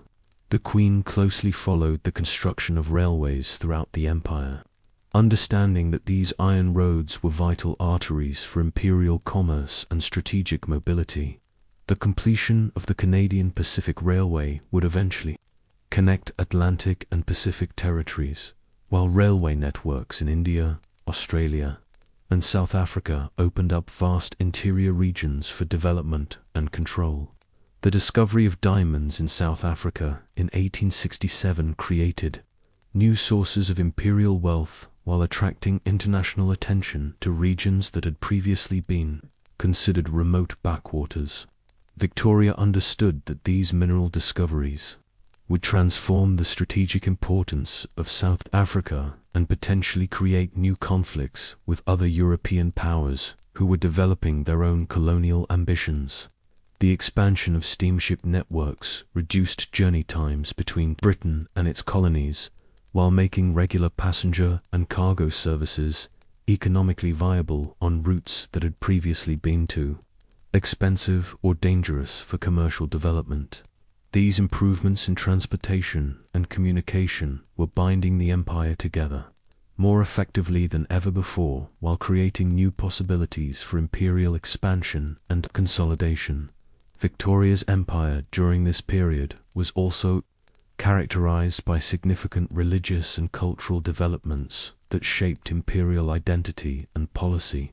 The expansion of Christian missionary activities brought British Protestant values to remote regions, while creating new educational and medical institutions that served both evangelical and imperial purposes.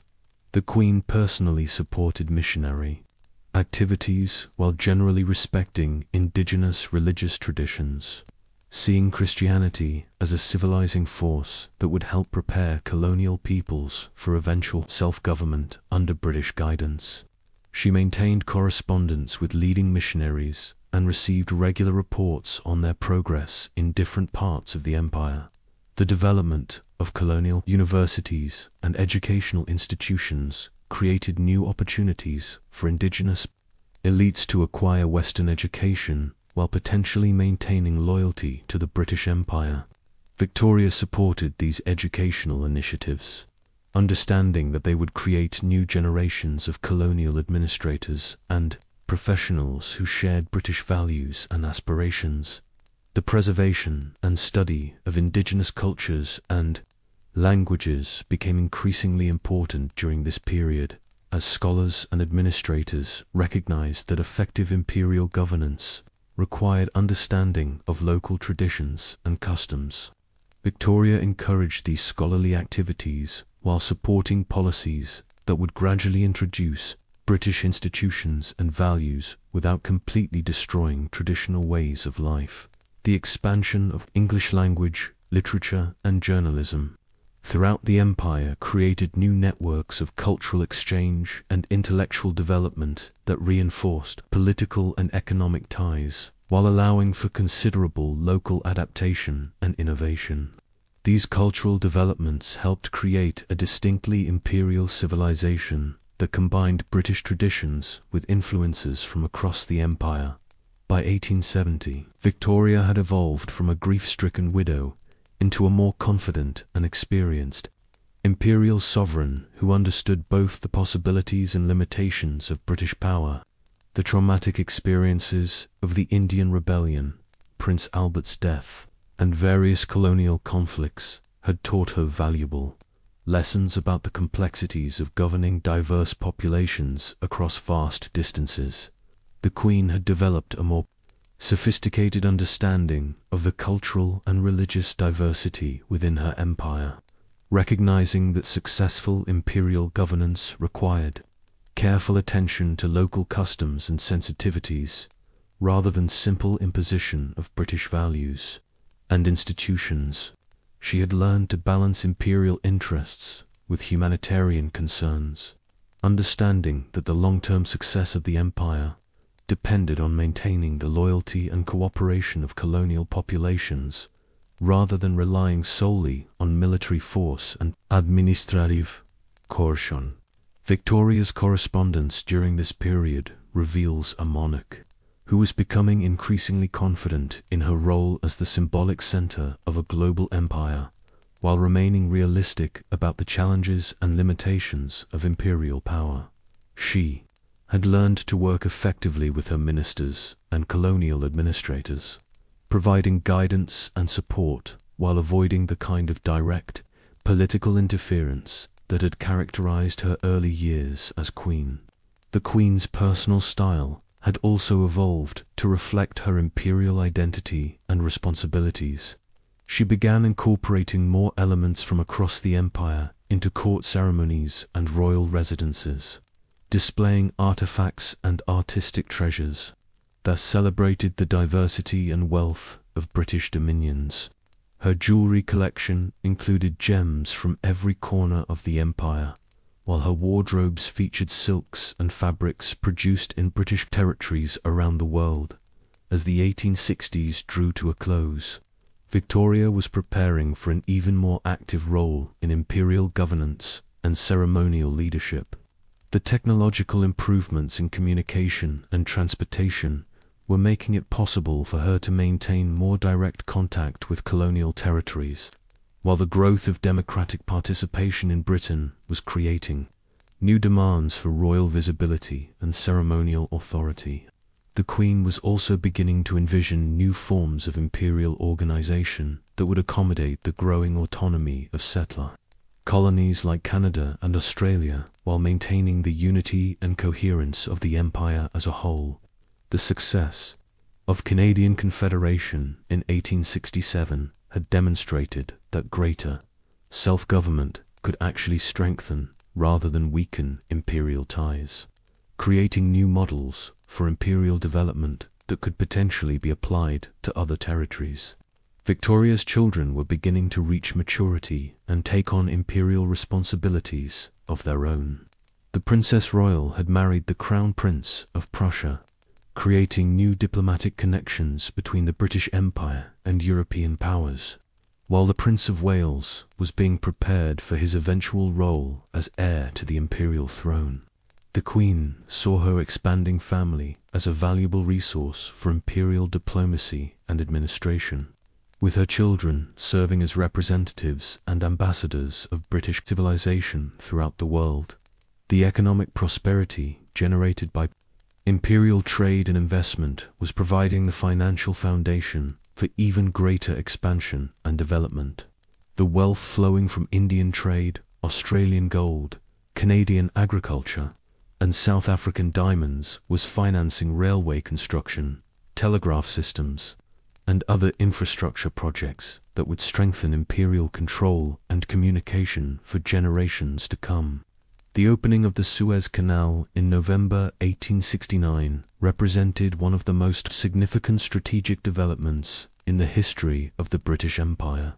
Although the canal was built by French engineers under the direction of Ferdinand de Lesseps, Victoria immediately understood its crucial importance for British imperial communications and began planning to secure British influence over this vital waterway. The canal reduced the journey time between Britain and India from several months to a matter of weeks, making it possible to maintain much more direct administrative control over the Indian territories while facilitating rapid military reinforcement in case of future emergencies. Victoria closely followed reports of the canal's construction and early operations, understanding that this engineering marvel would transform the strategic geography of the entire empire. The Queen was particularly interested in the implications of the canal for imperial defense and military planning. The shorter route to India meant that British naval forces could be concentrated more effectively, while the reduced journey times would make it possible to rotate military personnel more frequently and maintain higher morale among British forces serving in tropical climates. Victoria also understood that the canal would increase the commercial value of British territories in the eastern Mediterranean and Indian Ocean, making places like Cyprus, Aden, and Hong Kong even more strategically important as naval bases and commercial centers. She began planning for expanded British influence in the region, understanding that control of the canal approaches would be crucial for maintaining imperial security and prosperity. The opening of the Suez Canal also intensified competition with other European powers who were developing their own colonial ambitions in Africa and Asia. Victoria recognized that the improved access to Eastern markets and territories would accelerate the scramble for colonial possessions, requiring more active British diplomacy and military preparation to protect existing imperial interests while identifying new opportunities for expansion. The creation of the Dominion of Canada in 1867 through the British North America Act represented a revolutionary development in imperial governance that would influence the evolution of the entire British Empire. Victoria strongly supported Canadian Confederation, understanding that greater autonomy and self-government were necessary to maintain colonial loyalty while preventing American expansion into British territories. The success of the Canadian model demonstrated that imperial unity could actually be strengthened rather than weakened by granting greater self-government to mature colonies with substantial European populations. The new Dominion maintained strong ties to Britain while developing its own political institutions and sense of national identity, creating a template that could potentially be applied to Australia, New Zealand, and eventually other parts of the Empire. Victoria took personal interest in the appointment of the first Governor-General of Canada and maintained extensive correspondence with Canadian political leaders about the challenges of building a new nation within the imperial framework. She was fascinated by the ways in which Canadian Confederation balanced the competing interests of French and English populations while maintaining loyalty to the British Crown. The Queen also understood that Canadian success would encourage similar movements towards self-government in other parts of the Empire, particularly in Australia, where the various colonies were already discussing federation. She began developing new concepts of imperial organization that would accommodate greater colonial autonomy, while preserving the essential unity and coherence of the empire as a whole. The economic prosperity of Canada following Confederation validated Victoria's support for the experiment in colonial self-government.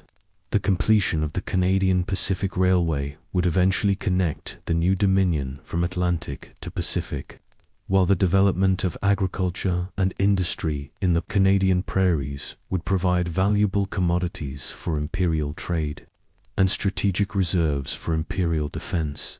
The 1860s witnessed remarkable achievements in scientific and geographical exploration that expanded knowledge of imperial territories while identifying new opportunities for development and expansion. Victoria personally supported the work of explorers like David Livingstone in Africa and Sir John Franklin in the Arctic. Understanding that geographical knowledge was essential for effective imperial planning and administration, the Queen was particularly fascinated by reports from Africa, where explorers were mapping the great river systems and discovering the vast mineral resources that would later fuel imperial expansion in the continent. She followed Livingstone's expeditions through Central Africa with keen interest, understanding that his missionary and scientific work was preparing the way for eventual British political and commercial penetration of the region. Victoria also supported scientific research and technological development that would enhance imperial capabilities and communications. The expansion of telegraph networks, the improvement of navigation techniques, and the development of tropical medicine were all crucial for maintaining effective control over distant territories and protecting the health of British officials and military personnel serving in challenging climates.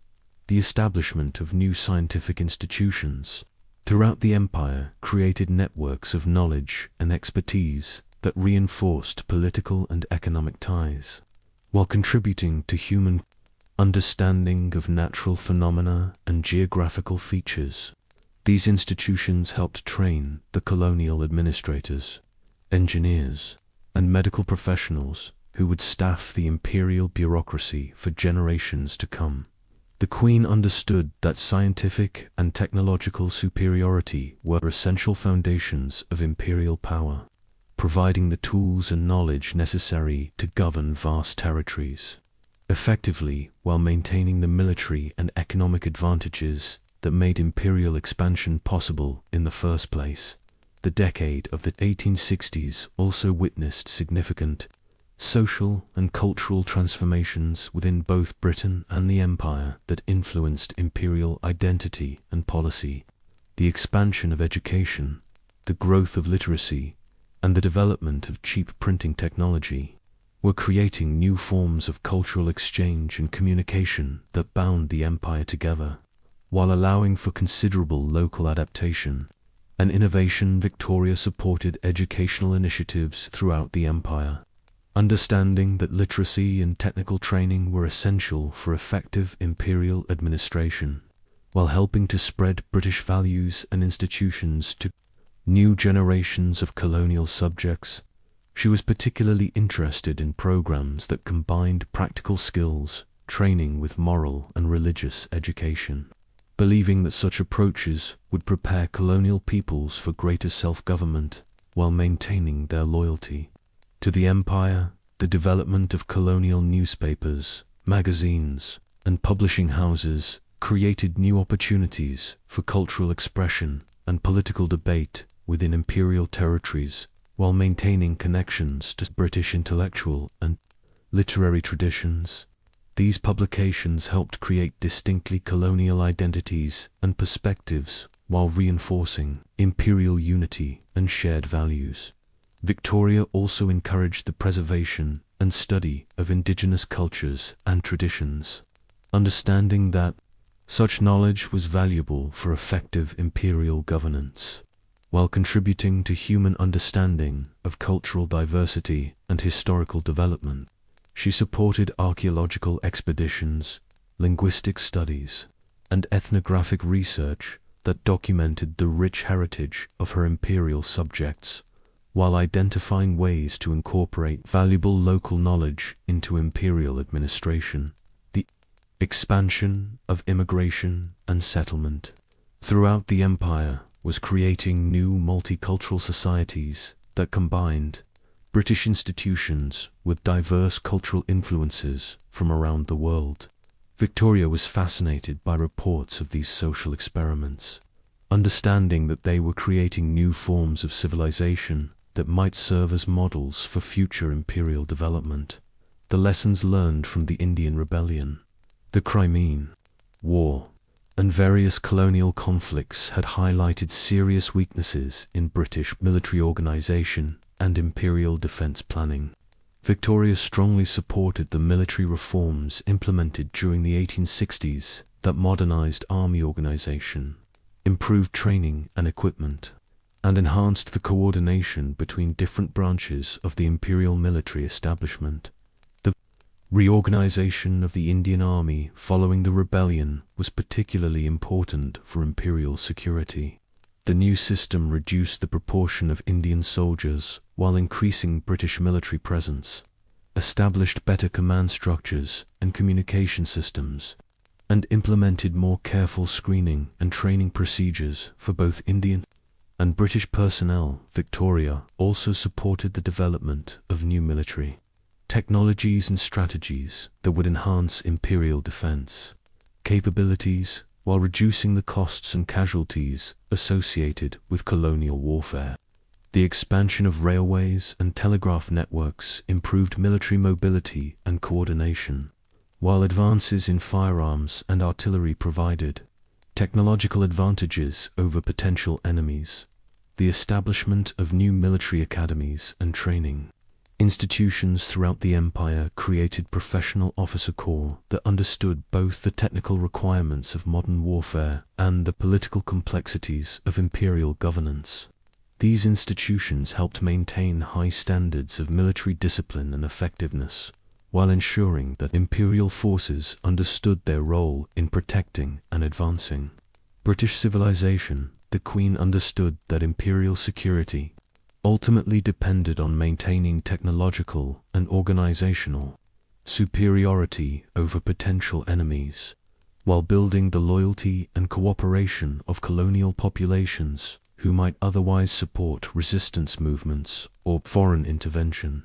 The 1860s witnessed remarkable economic development throughout the British Empire that increased both the wealth and strategic importance of imperial territories while strengthening their integration with the global trading systems centered in London.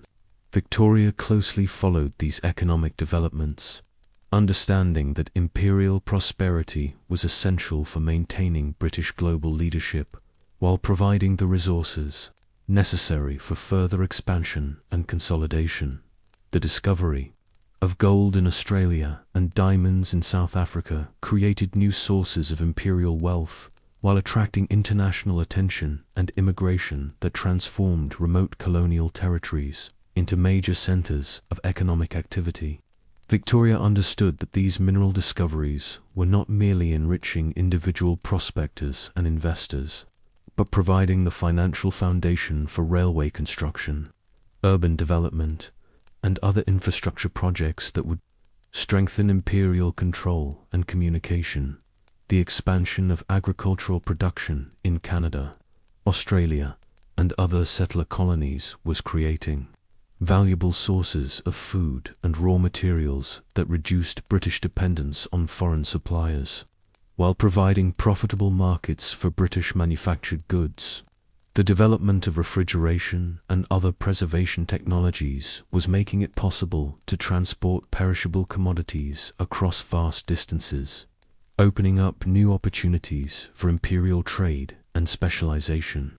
The growth of manufacturing industries in some colonial territories was beginning to challenge the traditional imperial pattern of exchanging raw materials for finished goods, creating new opportunities for economic development while potentially threatening British industrial supremacy. Victoria understood that these changes required careful management to maintain imperial unity while accommodating colonial aspirations for economic development and diversification. As 1870 approached, Victoria had emerged from the personal and political crises of the previous decade as a more confident and experienced imperial sovereign who understood both the possibilities and limitations of British power.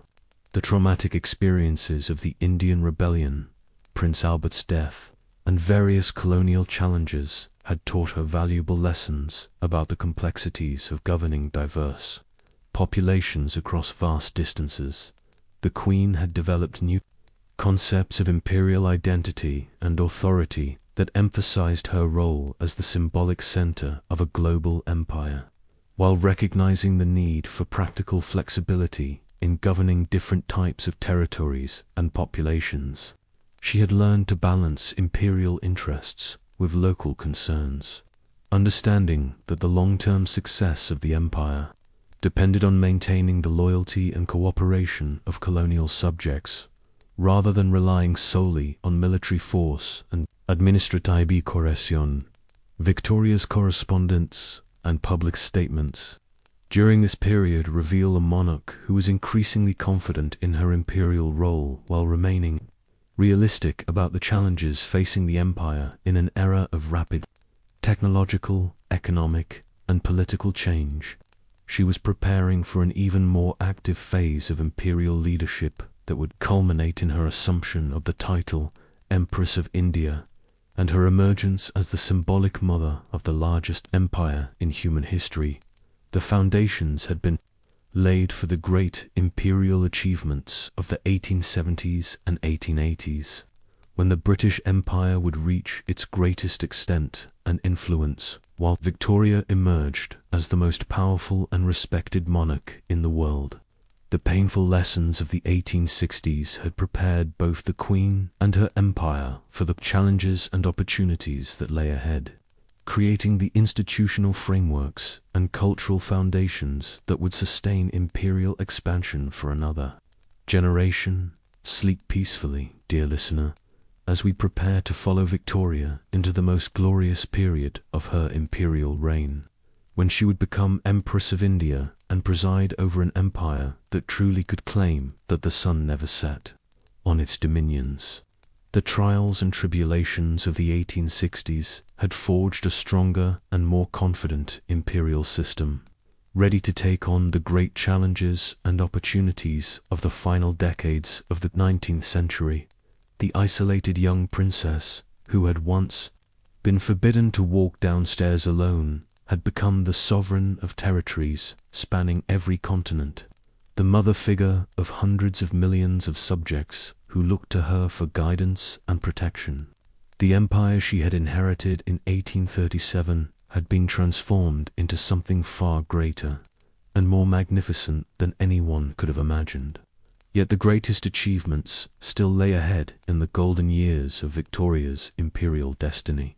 On May 1, 1876, in the magnificent Durbar Hall of the Red Fort in Delhi, a proclamation rang out across the ancient capital of the Mughal Empire that would echo through history.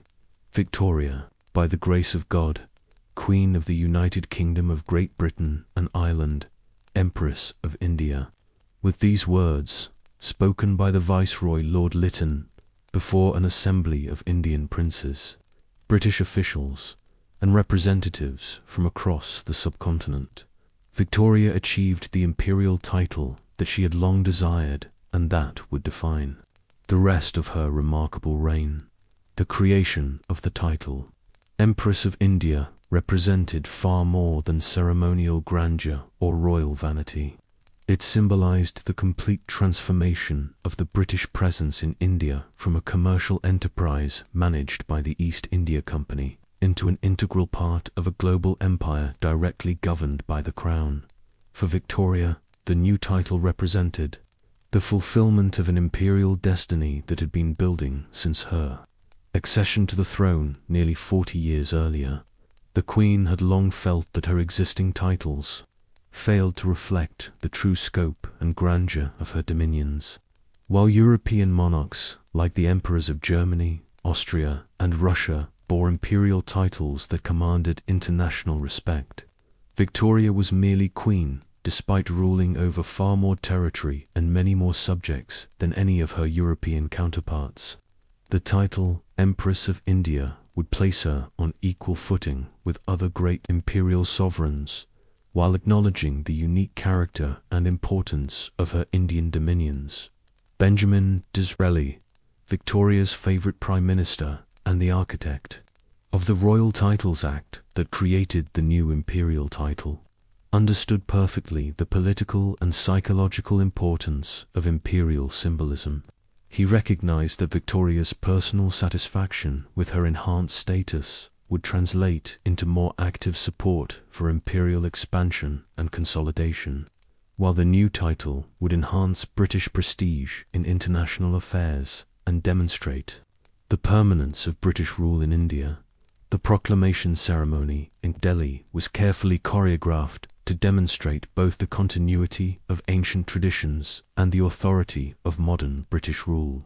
Indian princes who had ruled their territories for centuries appeared alongside British officials who represented the most advanced governmental systems in the world.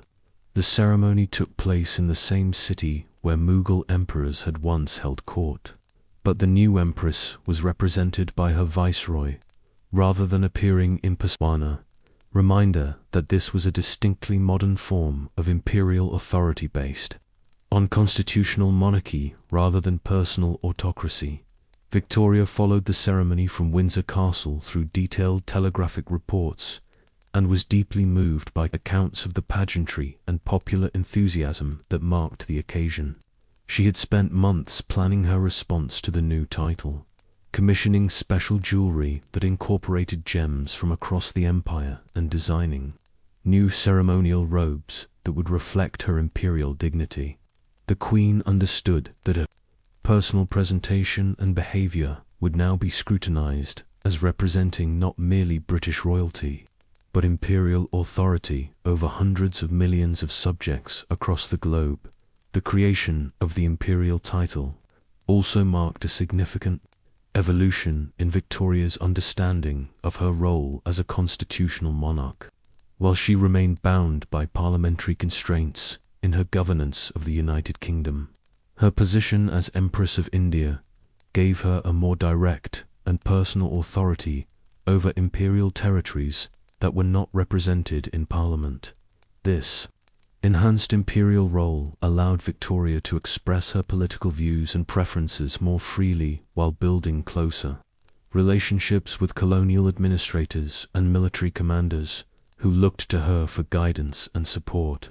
Throughout the 1870s and 1880s, Victoria's empire was engaged in an increasingly complex and dangerous rivalry with Russia, known as the Great Gamer Contest for influence and control across the mountains and deserts of Central Asia that would shape international relations for decades to come.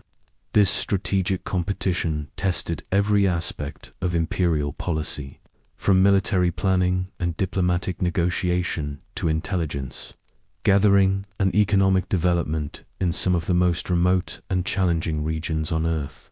The The origins of the Great Game lay in the steady expansion of Russian influence across Central Asia toward the borders of British India. As Russian armies conquered the ancient cities of Samarkand, Bukhara, and Khiva, British strategists became increasingly concerned about the security of the Indian frontier and the possibility of Russian invasion through the mountain passes of Afghanistan and the northwest frontier. Victoria shared these concerns and strongly supported efforts to counter Russian expansion while protecting the approaches to her Indian empire. The Queen was fascinated by reports from the frontier regions where British and Russian agents maneuvered for influence among local rulers and tribal leaders. She followed the adventures of figures like Captain Arthur Connolly and Lieutenant Alexander Burns, who risked their lives gathering intelligence and building alliances in regions where European visitors were rare and often unwelcome. These romantic tales of espionage and exploration captured Victoria's imagination while highlighting the serious strategic challenges facing her empire. The Second Afghan War of 1878-1880 represented the most serious military confrontation between British and Russian interests during this period. Victoria strongly supported the decision to invade Afghanistan and establish a more reliable buffer state between Russian Central Asia and British India. Understanding that the security of her Indian empire might depend on controlling the strategic mountain passes through which invasion armies had historically approached the subcontinent. The war tested British military capabilities in some of the most difficult terrain and climate conditions on Earth. Victoria closely followed reports from commanders like Sir Frederick Roberts, who led the famous march from Kabul to Kandahar that became one of the most celebrated achievements of Victorian military history. The Queen was deeply concerned about casualties and supply difficulties, but she understood that success in Afghanistan would enhance British prestige throughout Central Asia, while demonstrating imperial resolve to potential enemies. The massacre of the British mission at Kabul in September 1879 shocked Victoria and the British public, demonstrating the continuing dangers of imperial expansion in regions where local populations might resist foreign intervention with desperate courage. The Queen supported the strong military response that followed, but she also began to understand the limitations of imperial power in regions where geographical challenges and cultural resistance could neutralize technological and organizational advantages. Victoria was particularly interested in the intelligence reports that emerged from the Great Game, which provided unprecedented insights into the political and social conditions of Central Asian societies that had been largely unknown to European observers. She learned about the complex tribal structures of Afghanistan, the ancient trading cities of the Silk Road, and the strategic importance of mountain passes and river valleys that controlled access between different regions. The Queen also understood that the Great Game represented more than a military and diplomatic competition. It was a test of imperial will and capability that would influence British relationships with other European powers and colonial populations around the world. Success in Central Asia would demonstrate that the British Empire could protect its vital interests against any challenge, while failure might encourage resistance movements and foreign intervention in other parts of her dominions. The 1870s and 1880s witnessed the beginning of what historians would later call the scramble for African, unprecedented period of European colonial expansion that would transform the African continent and establish Victoria as the sovereign of vast new territories from the Sahara to the Cape of Good Hope. This remarkable phase of imperial expansion tested British diplomatic skill, military capability, and administrative resources while creating new opportunities for economic development and strategic advantage. The opening of the Suez Canal in 1869 had dramatically increased the strategic importance of Africa for imperial communications and security. The canal route to India passed along the African coast and through the Red Sea, making it essential for Britain to maintain friendly governments and naval bases throughout the region. Victoria understood that British control of key strategic points would be crucial for protecting imperial communications while preventing other European powers from threatening the routes to her Eastern Empire. The purchase of Suez Canal shares in 1875, orchestrated by Disraeli with dramatic flair and royal approval, gave Britain a controlling interest in this vital waterway, while demonstrating imperial resolve to protect essential strategic interests. Victoria was delighted by the coup, which enhanced British influence in Egypt while providing valuable dividends for the imperial treasury. The Queen understood that control of the canal approaches would require deeper involvement in African affairs and potentially direct intervention in local conflicts. The British occupation of Egypt in 1882, following nationalist disturbances that threatened European financial interests and canal security, marked a crucial turning point in imperial policy toward Africa. Victoria supported the military intervention, while recognizing its implications for future imperial commitments in the region. The successful campaign demonstrated British military effectiveness, while creating new responsibilities for governing a strategically vital but politically complex territory. Victoria was fascinated by reports from Egypt describing the ancient monuments and cultural treasures of pharaonic civilization, but she was equally interested in the modern challenges of governing a society with complex religious and political traditions. The Queen supported efforts to reform Egyptian administration and economic systems while respecting local customs and maintaining stability in a region that was crucial for imperial security. The expansion of British influence in East Africa during this period reflected both strategic necessities and humanitarian concerns that appealed to Victoria's sense of imperial mission. The work of explorers like David Livingstone had revealed the horrors of the East African slave trade while identifying opportunities for legitimate commerce and Christian evangelization that could benefit both African populations and British interests. Victoria closely followed the efforts of figures like Sir William Mackinnon and Frederick Lugard, who established British commercial and political influence in territories that would eventually become Kenya, Uganda, and Tanzania. The Queen was impressed by reports of African cooperation with British anti-slavery efforts, while understanding that effective control of these territories would require substantial investment in transportation, communication, and administrative infrastructure. The competition with other European powers, particularly Germany and France, added urgency to British expansion in Africa, while requiring careful diplomatic management to prevent colonial rivalries from escalating into European wars. Victoria supported the Berlin Conference of 1884–85, which established international rules for African colonization, while ensuring that British interests were protected in the most strategically important regions. In January 1879, Victoria's empire faced one of its most serious military challenges when British forces invaded the independent Zulu kingdom in what is now South Africa.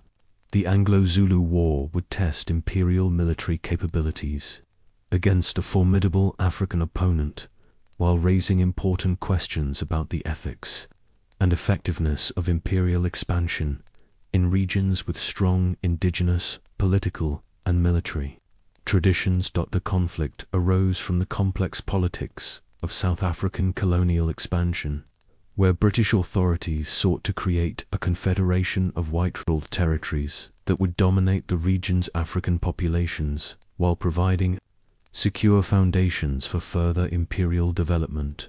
The independent Zulu kingdom under King Setshwe represented a significant obstacle to these plans. maintaining a powerful military organization and political independence that challenged British assumptions about inevitable imperial dominance. Victoria initially supported the aggressive policies of High Commissioner Sir Bartle Frere, who issued an ultimatum to Cetewayo that was designed to be unacceptable and provide justification for military intervention. The Queen understood that British authority in South Africa would be undermined if independent African states were allowed to maintain their sovereignty, while she also recognized the humanitarian arguments for protecting African populations from exploitation by white settlers.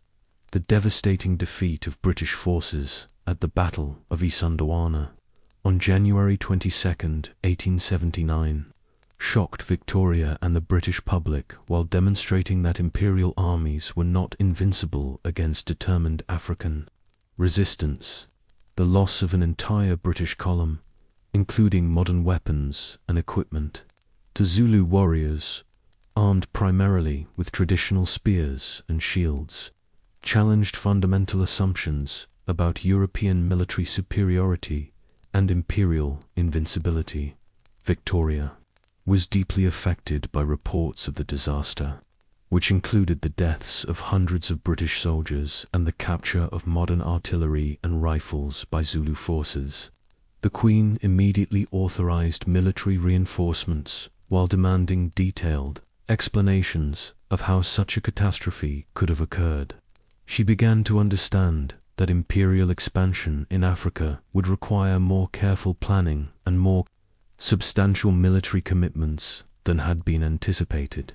The heroic defense of Rorke's Drift, where a small British garrison successfully held off a massive Zulu attack on the night following Isandlwana, provided some compensation for the earlier disaster while demonstrating the courage and determination of imperial forces when properly led and positioned.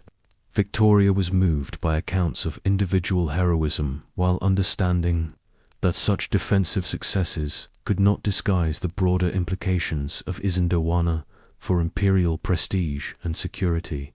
The eventual British victory in the war, culminating in the defeat of the main Zulu army at the Battle of Ulundi in July 1879, restored imperial prestige while demonstrating the ultimate superiority of modern military technology and organization. However, Victoria had learned important lessons about the costs and challenges of imperial expansion in Africa, where geographical obstacles, disease, and determined resistance could neutralize many of the advantages that made European conquest possible in other regions. The Queen was also troubled by reports of the treatment of defeated Zulu populations and the destruction of their political independence. Understanding that such actions contradicted imperial claims to be bringing civilization and protection to African peoples. The war had demonstrated both the capabilities and limitations of imperial power, while highlighting the moral complexities that would characterize European expansion throughout Africa. The discovery of diamonds at Kimberley in 1867 and gold on the Witwatersrand in 1886 transformed South Africa from a strategic outpost into one of the most economically important regions of Victoria's empire. These mineral discoveries attracted international attention and investment, while creating new opportunities for imperial expansion and new challenges for colonial governance. Victoria was fascinated by reports of the diamond fields, where individual prospectors could potentially discover enormous wealth, while British companies developed industrial mining operations that employed thousands of workers from across southern Africa. The Queen understood that diamond revenues were providing substantial income for the imperial treasury while creating new centers of economic and political power that would influence the future development of the entire region. The establishment of the De Beers Mining Company under the leadership of Cecil Rhodes represented a new form of imperial expansion based on corporate rather than governmental initiative.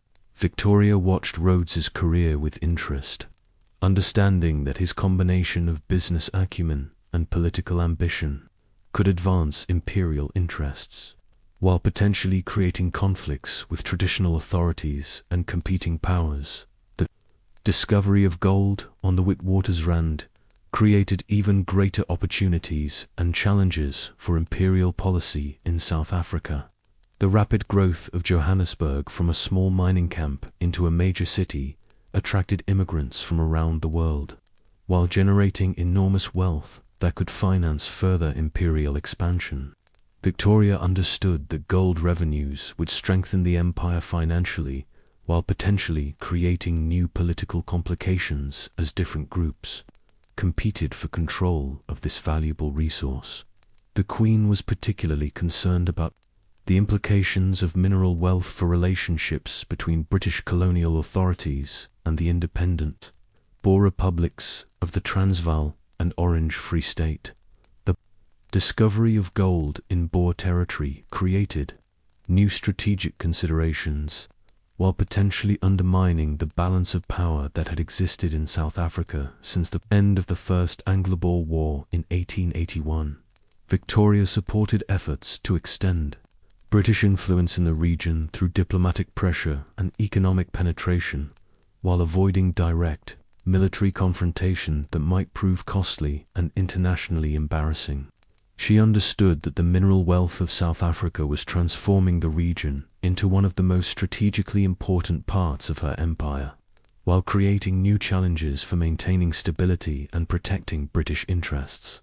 The 1870s and 1880s witnessed remarkable achievements in imperial infrastructure development that bound Victoria's far-flung territories together more effectively than ever before. The expansion of railway networks, telegraph systems, and steamship services created an integrated imperial economy and communication system that made effective governance possible across vast distances, while facilitating rapid military deployment and commercial development.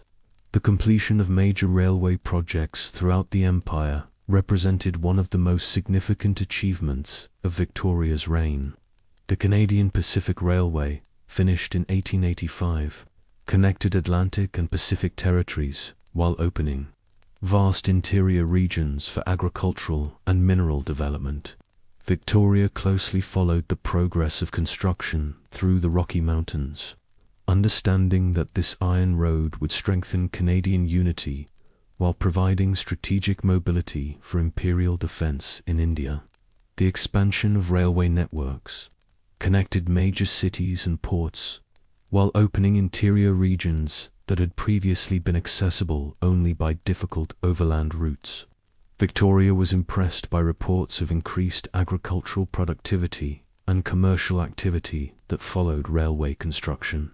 Understanding that improved transportation was essential for economic development and effective administration of the subcontinent, the expansion of telegraph networks created unprecedented opportunities for imperial communication and coordination. By the 1880s, telegraph cables connected Britain with India, Australia, Canada, and South Africa, making it possible for Victoria to maintain direct contact with colonial governors and military commanders in ways that would have been impossible for any previous monarch. The Queen was fascinated by the speed and reliability of telegraphic communication, which allowed her to receive detailed reports of colonial developments and respond with guidance and instructions within hours rather than months. This technological revolution transformed the nature of imperial governance while enabling more centralized coordination of policies and responses to crises. The development of regular steamship services throughout the empire created new opportunities for passenger travel, commercial shipping, and military deployment.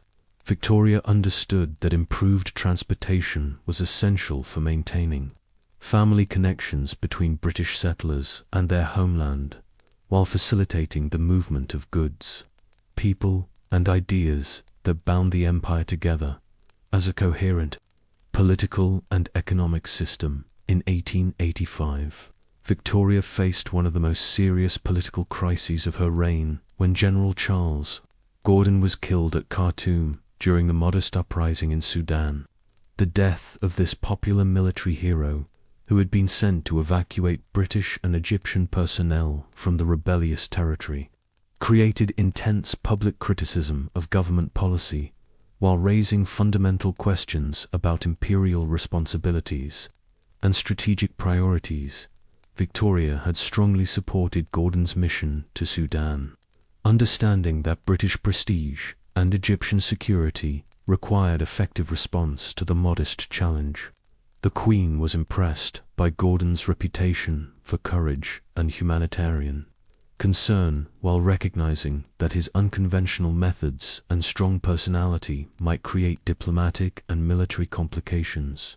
The siege of Khartoum, which lasted nearly a year, became a test of imperial resolve and military capability that captured public attention throughout Britain and the Empire. Victoria closely followed reports of Gordon's situation, while pressing for military relief efforts that might save the beleaguered garrison and restore British authority in the region. The failure of the relief expedition to reach Khartoum before Gordon's death created intense controversy and recrimination that threatened the government of William Gladstone, whom Victoria blamed for inadequate support of imperial interests and military operations. The Queen's criticism of Gladstone's handling of the crisis reflected her deep conviction that imperial honor and strategic interests required decisive action regardless of political considerations. The Sudan crisis also highlighted the complex relationships between imperial expansion, humanitarian concern, and strategic calculation that characterized Victoria's approach to colonial policy. The Queen genuinely believed that British intervention in Sudan would protect local populations from oppression and violence while advancing imperial interests. But she also understood that military operations in remote regions could prove costly and difficult to sustain. Victoria's response to Gordon's death demonstrated her evolution into a more confident and assertive imperial sovereign, who was willing to criticize her ministers publicly when she believed they had failed to uphold imperial honor and protect British interests abroad. The crisis marked an important stage in the development of her imperial identity and authority. On June 20th, 1887, Victoria celebrated the 50th anniversary of her accession to the throne with a golden jubilee that showcased the unprecedented scope and grandeur of her global empire. The celebrations, which lasted for several months and included events throughout Britain and the imperial territories, represented the culmination of half a century of imperial expansion and consolidation, while demonstrating the loyalty and affection of her subjects around the world. The centerpiece of the Jubilee celebrations was a magnificent service at Westminster Abbey, attended by representatives from every part of the empire, including Indian princes in traditional robes, Canadian governors in ceremonial uniforms, and Australian colonial leaders who had traveled thousands of miles to participate in the historic occasion. Victoria was deeply moved by this demonstration of imperial unity and diversity, while understanding its importance for maintaining colonial loyalty and international prestige. The Jubilee procession through London included military units from throughout the empire, displaying the global reach and diversity of imperial forces, while demonstrating the military foundation of British power. Victoria was particularly impressed by the enthusiasm of the crowds, which included visitors from across the empire who had come to London, specifically to participate in the celebrations. The Queen used the Jubilee as an opportunity to reflect on the remarkable transformation of her empire during the first 50 years of her reign. The territories that had been remote and disconnected in 1837 were now bound together by railways, telegraphs, and steamship services that made effective governance and rapid communication possible across vast distances. Victoria also understood that the Jubilee celebrations were demonstrating to other European powers the strength and unity of the British Empire, while highlighting its economic prosperity and military capability. The pageantry and popular enthusiasm surrounding the anniversary provided clear evidence of imperial vitality and stability that would influence international perceptions and diplomatic relationships for years to come. The tributes and gifts that poured in from across the empire during the Jubilee year reflected both the diversity of imperial territories and the common loyalty to the crown that united them. Indian princes presented magnificent jewels and artistic treasures. Canadian leaders offered products of their vast forests and prairies. Australian colonists contributed gold and wool that represented their growing prosperity, while African territories sent ivory and exotic goods that demonstrated the expanding reach of imperial commerce.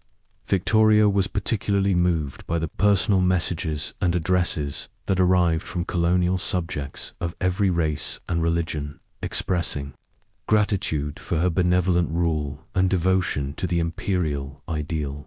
These communications reinforced her sense of herself as the mother figure of a vast global family, while validating her belief that British rule brought genuine benefits to peoples who had previously known only conflict and oppression.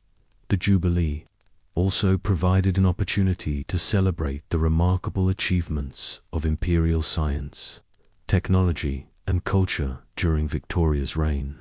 The exhibitions and displays organized throughout Britain showcased innovations in transportation, communication, medicine, and industry that had transformed the possibilities of imperial governance while improving living conditions for millions of people across the empire. By the mid-1880s, Victoria's empire had evolved into an integrated economic system that channeled wealth, resources, and investment opportunities throughout a global network of territories connected by shared institutions, common currency systems, and coordinated commercial policies.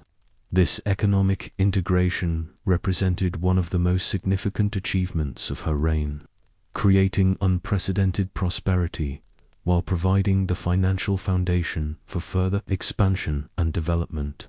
The expansion of international banking and credit systems centered in London made it possible to finance large-scale development projects across the empire, while facilitating trade and investment that benefited both imperial territories and British industry. Victoria understood that London's role as the financial capital of the world enhanced British influence, while providing mechanisms for coordinating economic development across vast distances. The development of imperial trade preferences and common tariff policies created protected markets for British manufactured goods, while ensuring reliable supplies of raw materials and agricultural products from colonial territories. This system of imperial preference represented a sophisticated approach to economic integration that balanced the interests of different parts of the empire while maintaining British industrial and commercial advantages. Victoria was particularly impressed by reports of increased prosperity in settler colonies like Canada and Australia, where British investment and immigration were creating dynamic new societies based on democratic institutions and economic opportunity.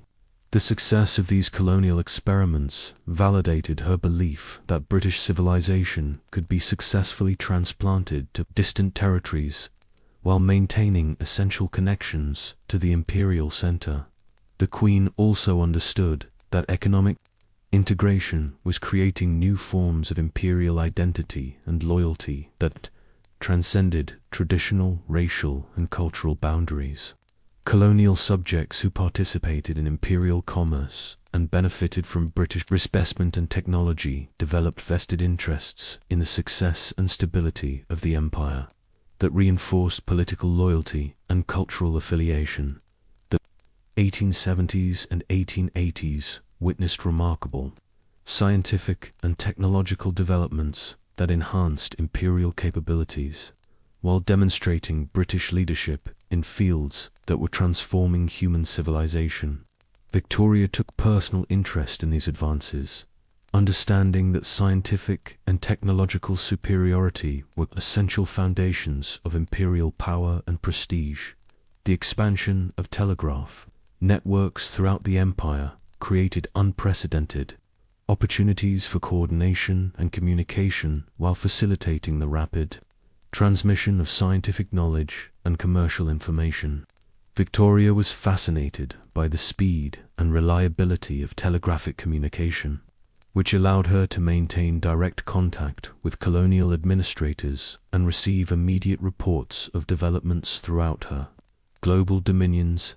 The development of tropical medicine and public health systems throughout the empire represented crucial advances that made imperial expansion and administration possible in previously inaccessible regions.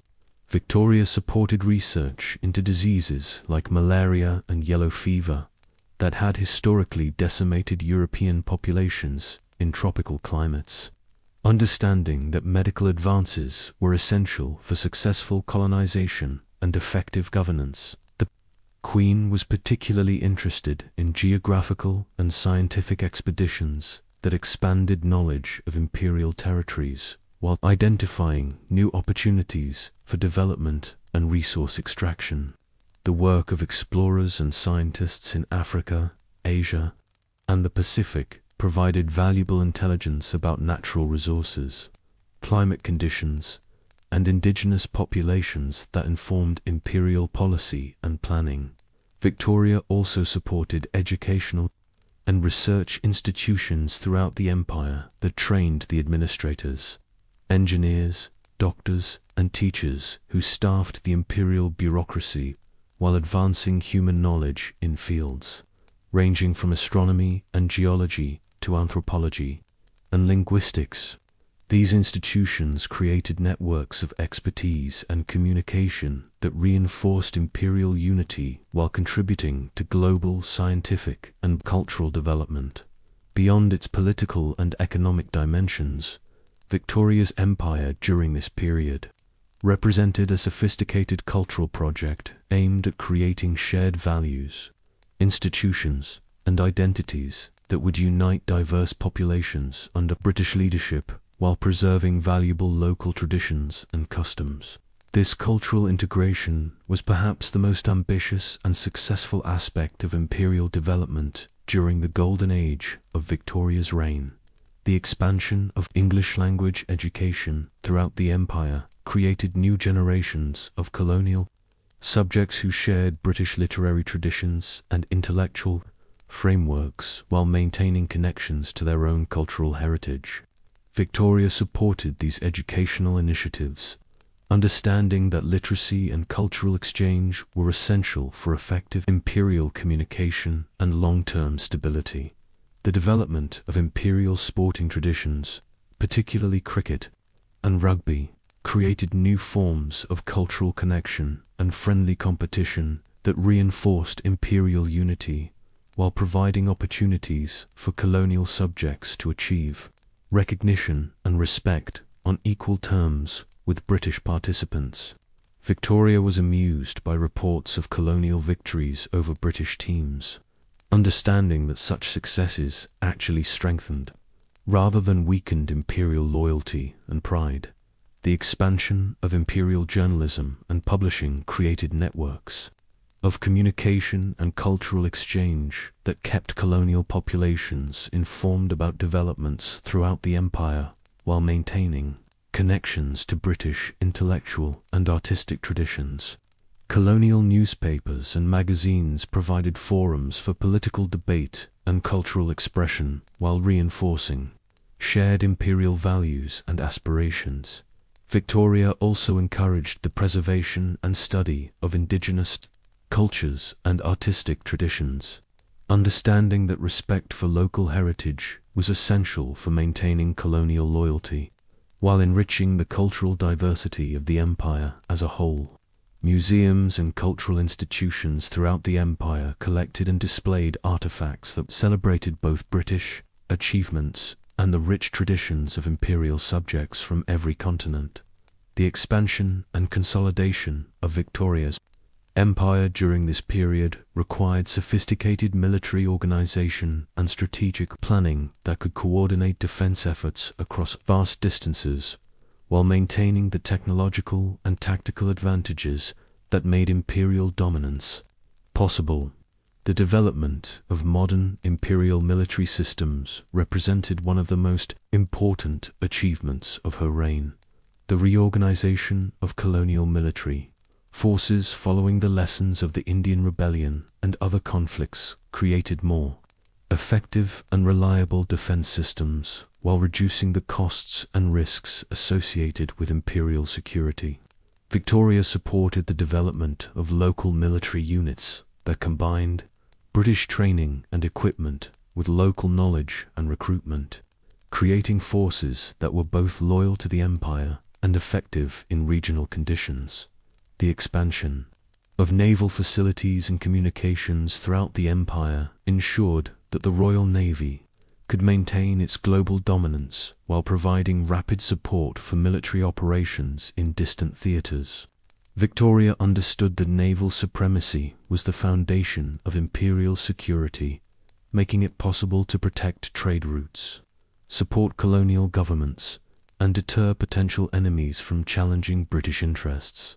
The development of new military technologies, including improved firearms, artillery, and communications equipment, provided imperial forces with decisive advantages over potential opponents, while reducing casualties and improving operational effectiveness. Victoria closely followed military innovations, while supporting research and development that would maintain British technological superiority in warfare.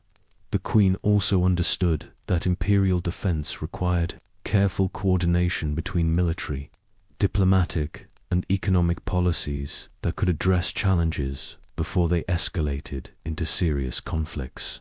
The development of intelligence networks and early warning systems throughout the empire provided advance notice of potential threats while creating opportunities for preventive action that could maintain stability without costly military intervention.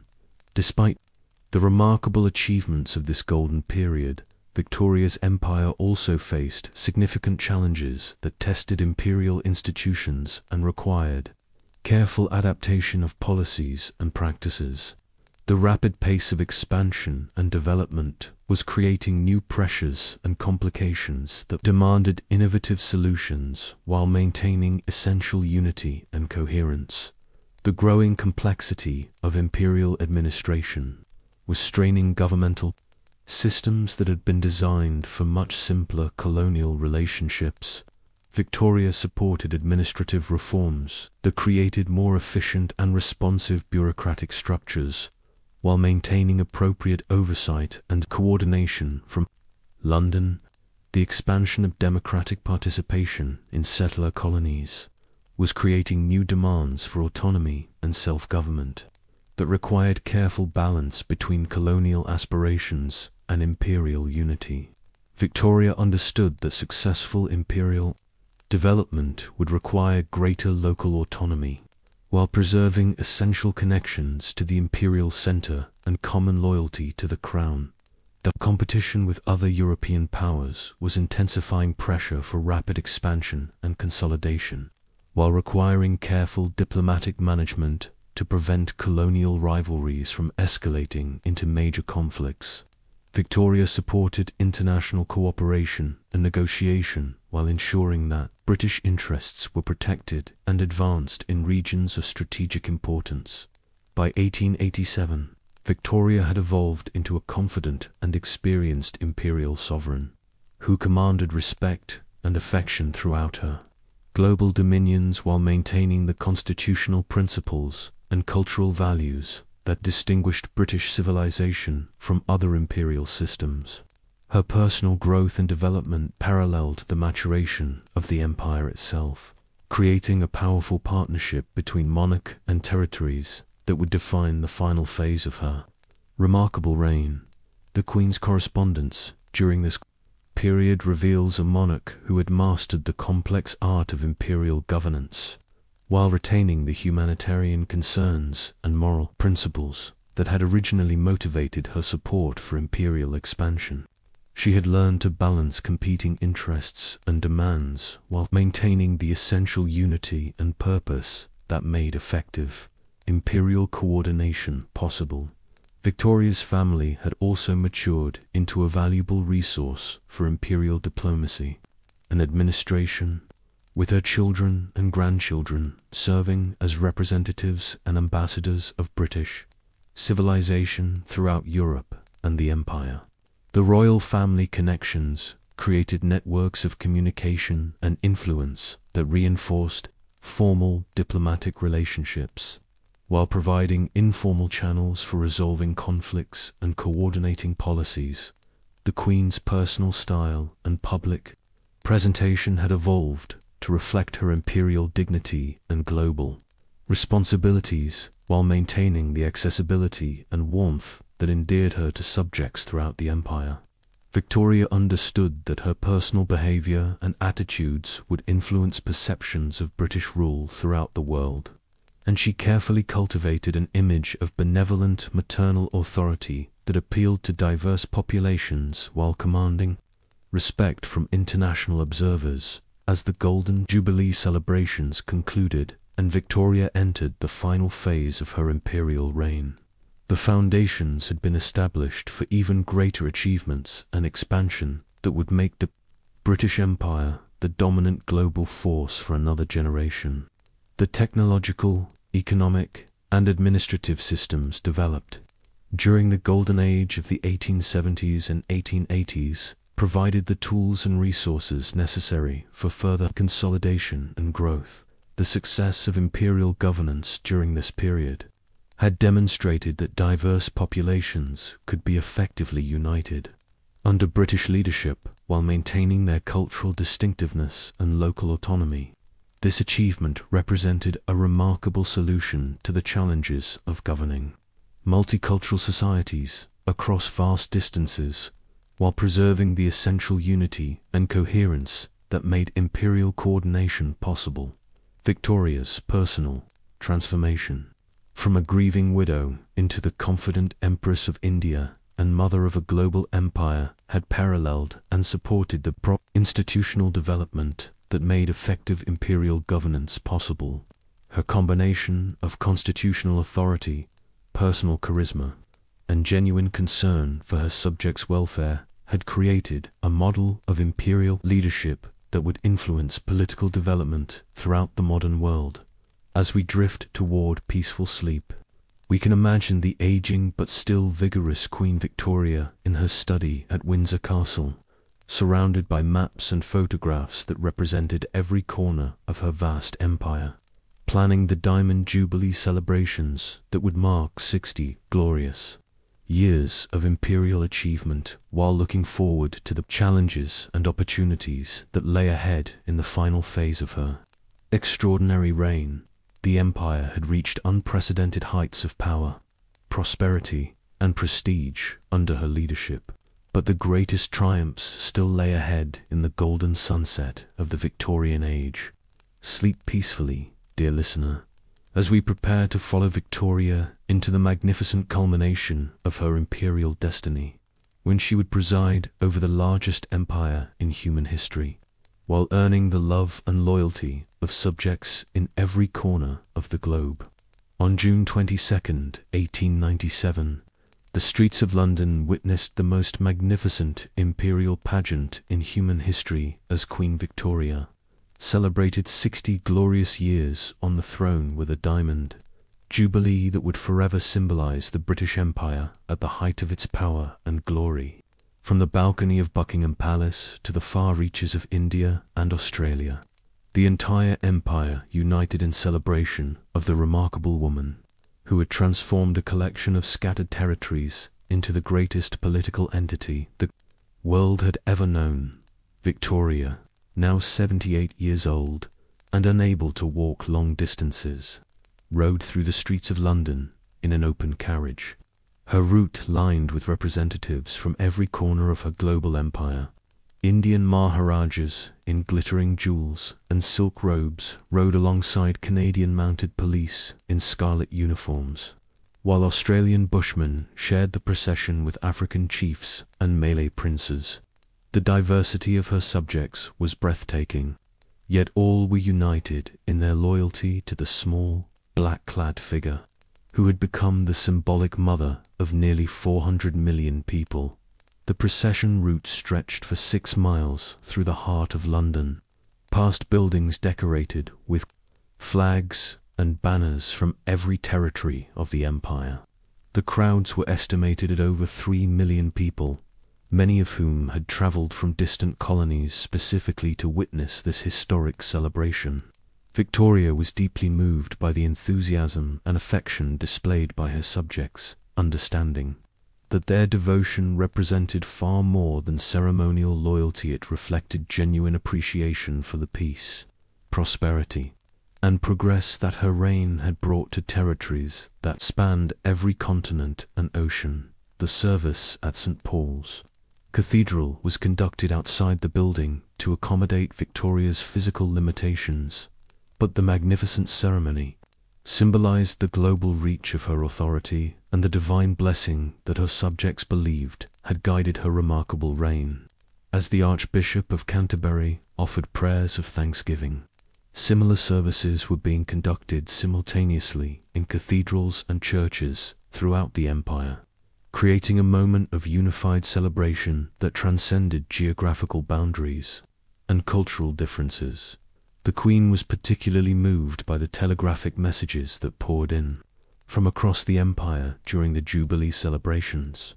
From the frozen territories of Canada to the tropical islands of the Pacific, from the ancient cities of India to the new settlements of Australia, her subjects expressed their gratitude and devotion in terms that revealed the profound emotional connection they felt to their sovereign. These messages confirmed Victoria's belief that she had succeeded in creating not merely a political empire, but a global family united by shared values and mutual affection. The military review that concluded the Jubilee celebrations demonstrated the unprecedented scope and power of Imperial forces. Regiments from every corner of the empire marched past Victoria's carriage, displaying the diversity of peoples who served under the Union Jack while showcasing the military might that protected Imperial territories and maintained global peace. The Queen was especially proud of the Indian cavalry units and the colonial volunteers who had travelled thousands of miles to participate in this historic occasion. Foreign observers were struck by the scale and grandeur of the Diamond Jubilee, which provided unmistakable evidence of British global dominance and imperial unity. The celebration demonstrated that the British Empire had achieved something unprecedented in human history: the creation of a worldwide political system that commanded genuine loyalty and affection from subjects of every race, religion, and culture, while maintaining effective governance across vast distances and diverse conditions. By 1897, Victoria's empire encompassed nearly 1/4 of the world's land surface and ruled over approximately 400 million people, the largest political entity in human history. From the Arctic territories of Canada to the tropical plantations of Ceylon, from the diamond mines of South Africa to the tea gardens of Assam, the British Empire had become a global civilization that influenced every aspect of international commerce, diplomacy, and cultural development. The technological achievements that made this vast empire manageable were themselves marvels of Victorian engineering and organization. Telegraph cables connected London with every major colonial capital, making instantaneous communication possible across distances that had previously required months of travel. Railway networks crisscrossed continents, carrying passengers, cargo, and military forces with speed and efficiency that would have seemed magical to earlier generations. The Royal Navy maintained over 300 major warships and controlled naval bases on every ocean, ensuring that British commerce could flow freely, while potential enemies were deterred from challenging imperial interests. The network of coaling stations, repair facilities, and communication centers that supported naval operations represented one of the most sophisticated logistical systems ever created, enabling Britain to project military power anywhere in the world within weeks of a crisis emerging. Victoria took particular pride in the administrative systems that governed this vast empire, with remarkable efficiency and generally benevolent results. The colonial civil service had evolved into a professional bureaucracy that combined British expertise with local knowledge, creating governmental institutions that were both effective and reasonably responsive to the needs of diverse populations. The legal systems established throughout the empire provided frameworks for peaceful resolution of disputes while protecting individual rights and promoting economic development. The economic integration of the empire had created unprecedented prosperity for both Britain and its colonial territories. The system of imperial preference ensured protected markets for colonial products while providing British industry with reliable sources of raw materials and investment opportunities. London had become the financial capital of the world, channeling investment and credit throughout the global economy, while maintaining the monetary stability that made international commerce possible. Victoria was particularly impressed by reports of educational and cultural development throughout the empire. Schools, colleges, and universities established in colonial territories were training new generations of administrators, professionals, and leaders who shared British values while maintaining connections to their own cultural traditions. Libraries, museums, and scientific institutions were advancing human knowledge, while preserving the artistic and intellectual heritage of diverse civilizations. The final years of Victoria's reign were overshadowed by the South African War of 1899 to 1902, which tested imperial resolve and military capability, while raising troubling questions about the costs and consequences of imperial expansion. The conflict with the Boer republics of the Transvaal and Orange Free State represented the most serious military challenge Victoria had faced since the Indian Rebellion of 1857, requiring enormous resources and revealing unexpected weaknesses in imperial organization and strategy. The war began over complex issues involving the rights of British settlers in the Transvaal, the strategic importance of South African gold mines, and competing visions of political control in the region. Victoria supported the imperial government's decision to resist Boer ultimatums, while recognizing that military action would be costly and politically controversial. The Queen understood that British prestige and strategic interests required a strong response to Boer challenges, but she was also concerned about the humanitarian implications of warfare against fellow Europeans who claimed to be defending their independence. The early phases of the war brought shocking defeats for British forces that challenged fundamental assumptions about imperial military superiority. The sieges of Ladysmith, Mafeking, and Kimberley demonstrated that Boer forces were capable of sophisticated military operations, while the defeats at Stormberg, Magersfontein, and Colenso during Black Week in December 1899 revealed serious weaknesses in British military leadership and tactical preparation. Victoria was deeply affected by reports of British casualties and the suffering of civilian populations caught up in the conflict. The Queen closely followed the progress of relief efforts while supporting improved medical care and supply systems for imperial forces. She was particularly moved by accounts of individual heroism and sacrifice, understanding that the courage of British soldiers and colonial volunteers was maintaining imperial honor even in the face of unexpected challenges. The evolution of the war into a guerrilla conflict that required harsh counterinsurgency measures troubled Victoria's humanitarian sensibilities while testing her commitment to imperial victory. The establishment of concentration camps for Boer civilians and the destruction of farms and livestock represented military necessities that contradicted imperial claims to be bringing civilization and protection to all populations under British authority. However, the eventual British victory in the war validated Victoria's faith in imperial resilience and determination, while demonstrating that the empire could overcome serious challenges through superior resources and organizational capability. The Queen was particularly gratified by the loyalty shown by colonial volunteers from Canada, Australia, and New Zealand, who had travelled halfway around the world to support imperial interests in South Africa. By the 1890s, Victoria had earned the affectionate title Grandmother of Europe through the marriages of her 9 children and numerous grandchildren into the royal families of the continent.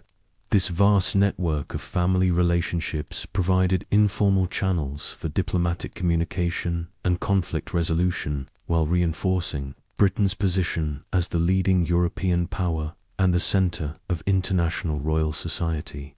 Victoria's eldest daughter, the Crown Princess Victoria, had married the future German Emperor Frederick III, creating direct family connections between the British and German imperial houses. Though Frederick's early death in 1888 limited the political benefits of this alliance, Victoria maintained close relationships with her German grandchildren while carefully monitoring the growing power and ambitions of the German Empire under Kaiser Wilhelm II.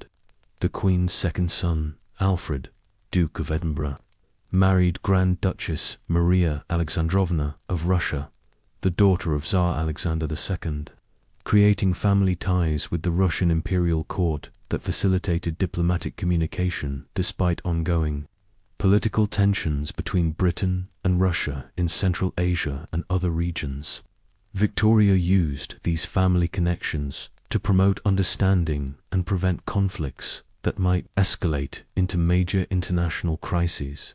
Victoria's granddaughter, Alexandra, married the future Tsar, Nicholas II of Russia, while another granddaughter, Ina, became Queen of Spain through her marriage to King Alfonso XIII. These royal marriages created a complex web of family relationships that connected the British throne with virtually every major European dynasty, providing Victoria with unprecedented influence in continental affairs, while giving her deep personal investment in European peace and stability. The Queen took particular pleasure in hosting royal visitors at Windsor Castle and Balmoral, where informal family gatherings could address political issues more effectively than formal diplomatic negotiations. These royal house parties became important venues for international communication, allowing Victoria to mediate disputes and build consensus among European leaders who might otherwise struggle to find common ground. Victoria's extensive correspondence with her royal relatives provided her with unique insights into European political developments, while giving her opportunities to influence events through personal persuasion and family pressure. The Queen used these channels to promote British interests while working to prevent conflicts that might threaten European stability and prosperity. The final years of Victoria's reign witnessed remarkable technological achievements that transformed the capabilities and character of her empire, while providing glimpses of the modern world that would emerge in the 20th century. These innovations enhanced imperial administration and communication, while creating new possibilities for economic development and cultural exchange.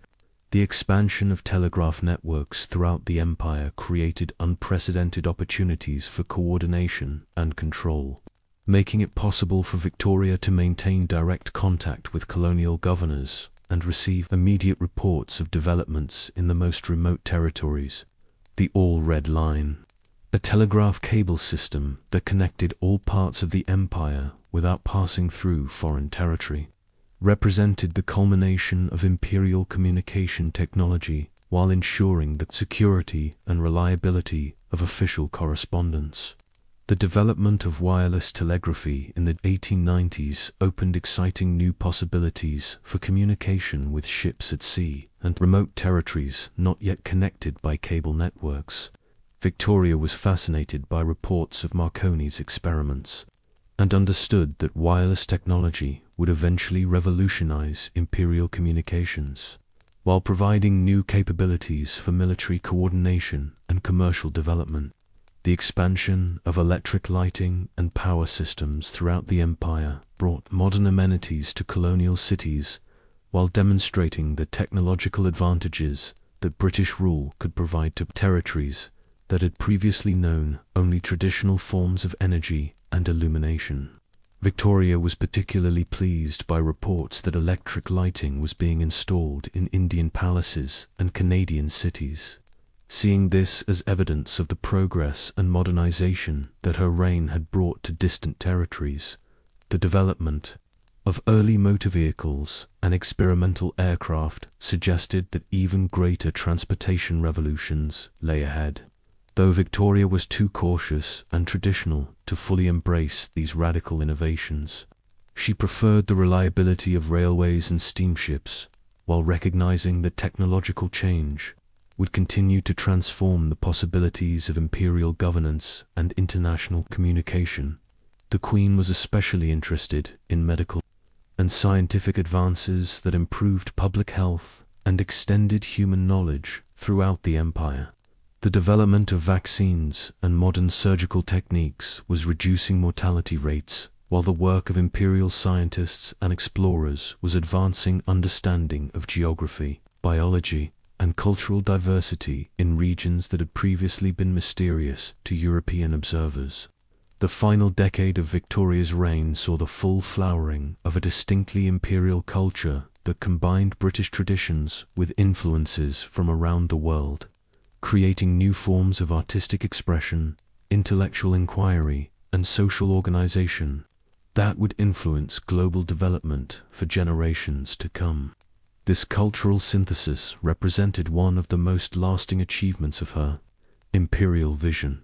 The expansion of imperial universities and research institutions created networks of scholarship and scientific cooperation that advanced human knowledge, while training the educated elites who would eventually inherit responsibility for governing imperial territories.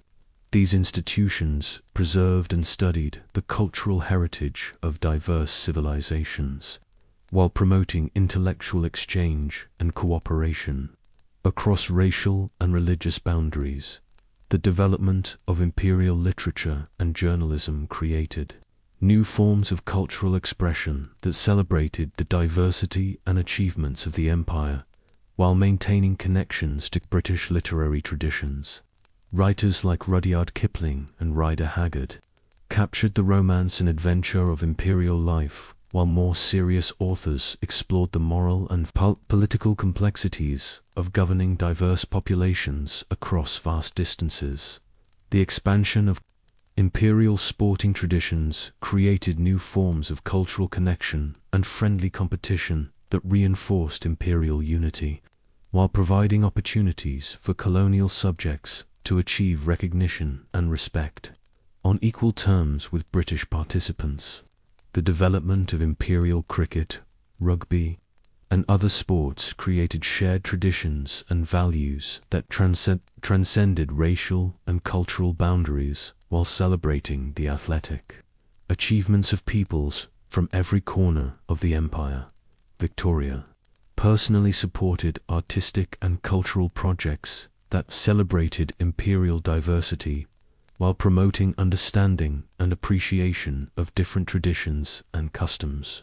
The expansion of imperial museums and cultural institutions preserved artifacts and knowledge from across the empire, while making them accessible to scholars and the general public. Throughout the world, the Queen was particularly proud of the architectural achievements of her reign, which had created magnificent buildings and monuments throughout the empire that demonstrated both British technical capability and respect for local artistic traditions. The Victoria Memorial in London, the Victoria Terminus in Bombay, and countless other imperial buildings represented a distinctive architectural style that combined European and indigenous elements while celebrating the achievements and aspirations of imperial civilization. As Victoria entered her 80th year, she had time to reflect on the extraordinary transformation of her empire during the 64 years of her reign. The small collection of scattered territories she had inherited in 1837 had become the largest and most powerful political entity in human history, governing nearly a quarter of the world's population while maintaining generally peaceful and prosperous conditions across vast distances and diverse cultures. The Queen's personal correspondence during these final years reveals a monarch who had achieved a remarkable synthesis of constitutional authority, imperial responsibility, and maternal affection that enabled her to govern effectively while maintaining the love and loyalty of her subjects. She had learned to balance competing interests and demands, while preserving the essential unity and purpose that made imperial coordination possible. Victoria was particularly proud of the humanitarian achievements of her reign, including the abolition of slavery throughout the empire, the expansion of educational opportunities for all populations, and the development of legal systems that protected individual rights while promoting social progress.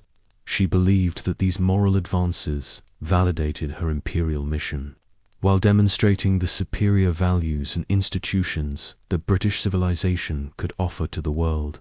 The Queen was also satisfied with the economic prosperity that imperial development had brought to both Britain and its colonial territories.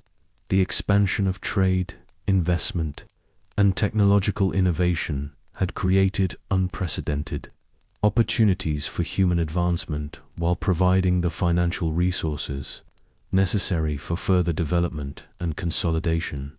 Victoria understood that the success of her empire depended not merely on military force or administrative efficiency, but on the voluntary cooperation and loyalty of colonial populations, who would come to see British rule as beneficial and legitimate. This achievement represented a remarkable solution to the fundamental challenge of governing diverse peoples across vast distances while maintaining essential unity and coherence. As the 19th century drew to a close, Victoria began preparing for the succession that would transfer imperial responsibility to her son Edward, while ensuring that the institutional frameworks and cultural foundations she had created would survive and flourish under new leadership. The Queen understood that the empire's long-term success would depend on maintaining continuity while adapting to changing conditions and new challenges. Victoria was particularly concerned about preparing her heir for the complex responsibilities of imperial governance. Edward had extensive experience in international affairs and understood the diplomatic complexities of managing relationships with European powers while maintaining imperial unity and effectiveness. The Queen was confident that he would preserve the essential character and values of the empire while bringing fresh perspectives and energy to imperial leadership. The institutional frameworks that Victoria had developed over 6 decades of imperial governance provided strong foundations for continued success under new management. The colonial civil service, military organization, legal systems, and communication networks that bound the empire together had proven their effectiveness through numerous crises and challenges, while demonstrating remarkable adaptability and resilience. Victoria was also satisfied that the cultural and educational systems she had promoted throughout the empire were creating new generations of colonial leaders who shared imperial values while maintaining pride in their own traditions and heritage. These emerging elites would provide essential continuity and local knowledge, while ensuring that imperial governance remained responsive to the needs and aspirations of diverse populations. The economic integration of the empire had created networks of trade, investment, and mutual dependence that would survive political changes while providing continuing benefits to all participants. The financial and commercial systems centered in London had become essential components of the global economy, ensuring that the empire would remain economically viable and strategically important regardless of future political developments.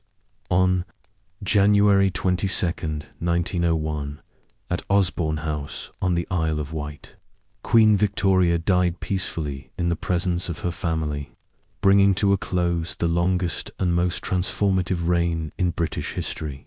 She was 81 years old and had ruled for 63 years and 7 months, presiding over the creation of an empire that encompassed nearly 1/4 of the world's land, surface, and governed over 400 million people. The news of Victoria's death was transmitted by telegraph throughout the empire within hours, creating a simultaneous outpouring of grief and affection from subjects in every corner of the globe. From the frozen territories of Canada to the tropical islands of the Pacific, from the ancient cities of India to the new settlements of Australia, her people mourned the loss of the woman who had become the symbolic mother of the largest political family in human history. The state funeral in London was attended by representatives from every part of the empire and virtually every nation in the world, providing final testimony to the international respect and affection that Victoria had earned through her remarkable reign. The funeral procession included military units from throughout the empire, while the service at Windsor Chapel was attended by royalty and political leaders who had come to pay their respects to the woman who had shaped the modern world. The immediate succession of Edward VII to the throne ensured constitutional continuity, while the smooth transition of authority demonstrated the strength and stability of the imperial system that Victoria had created.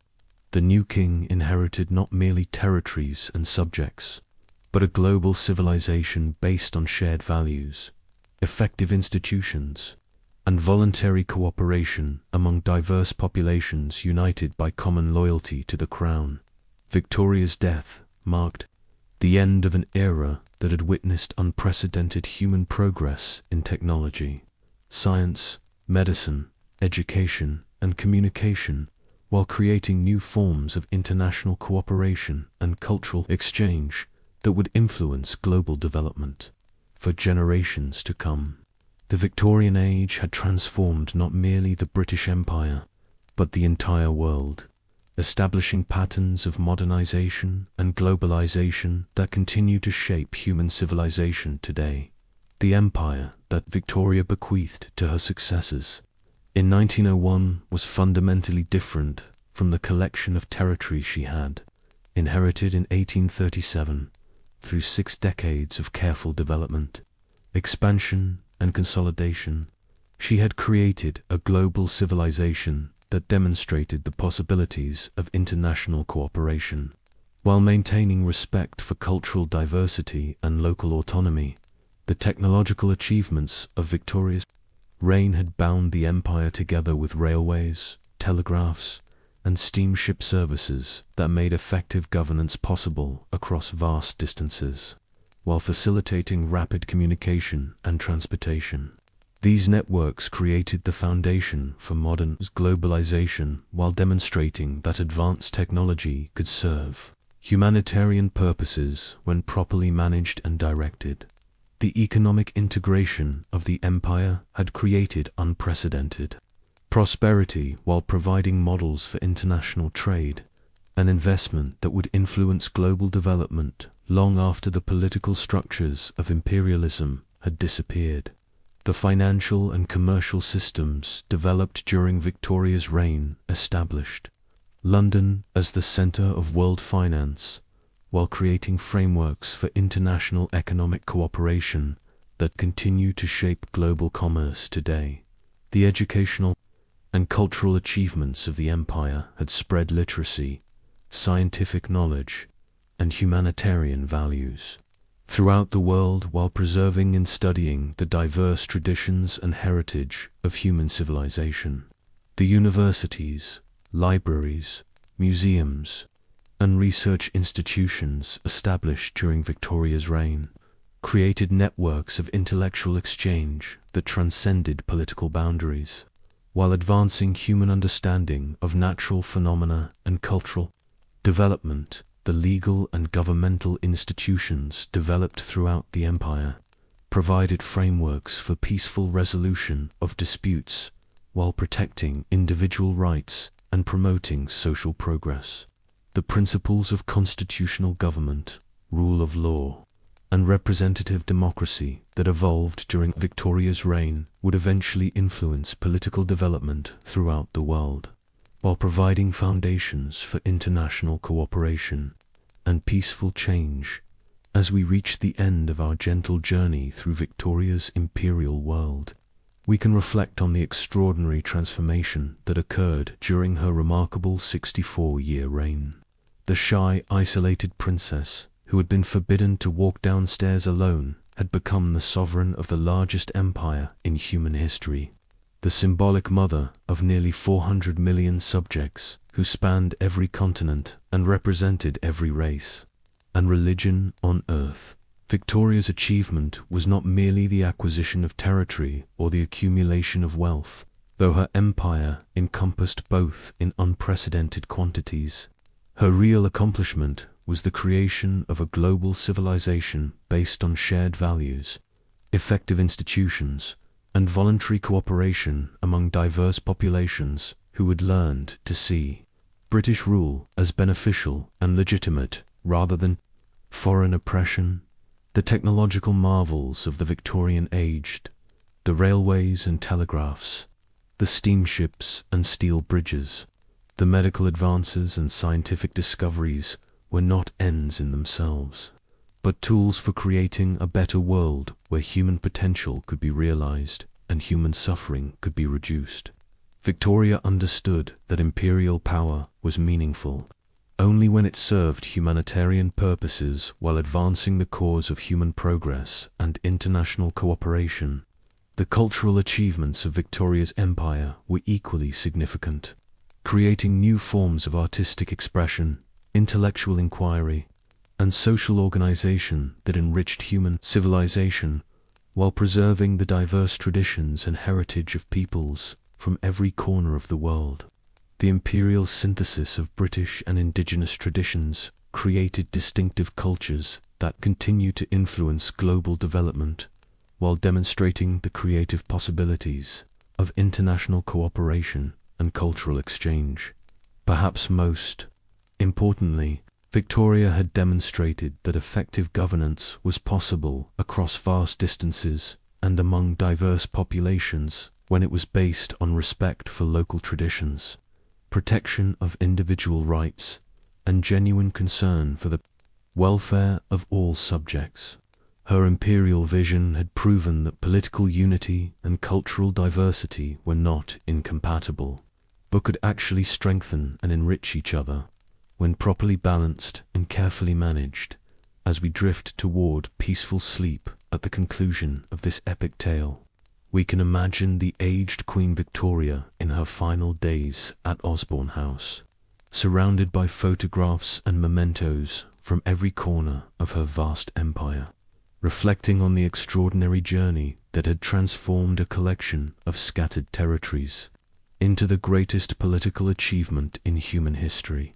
The sun that never set on the British Empire during Victoria's reign had illuminated human possibilities, while casting its benevolent light on peoples and cultures that had previously known only darkness and isolation.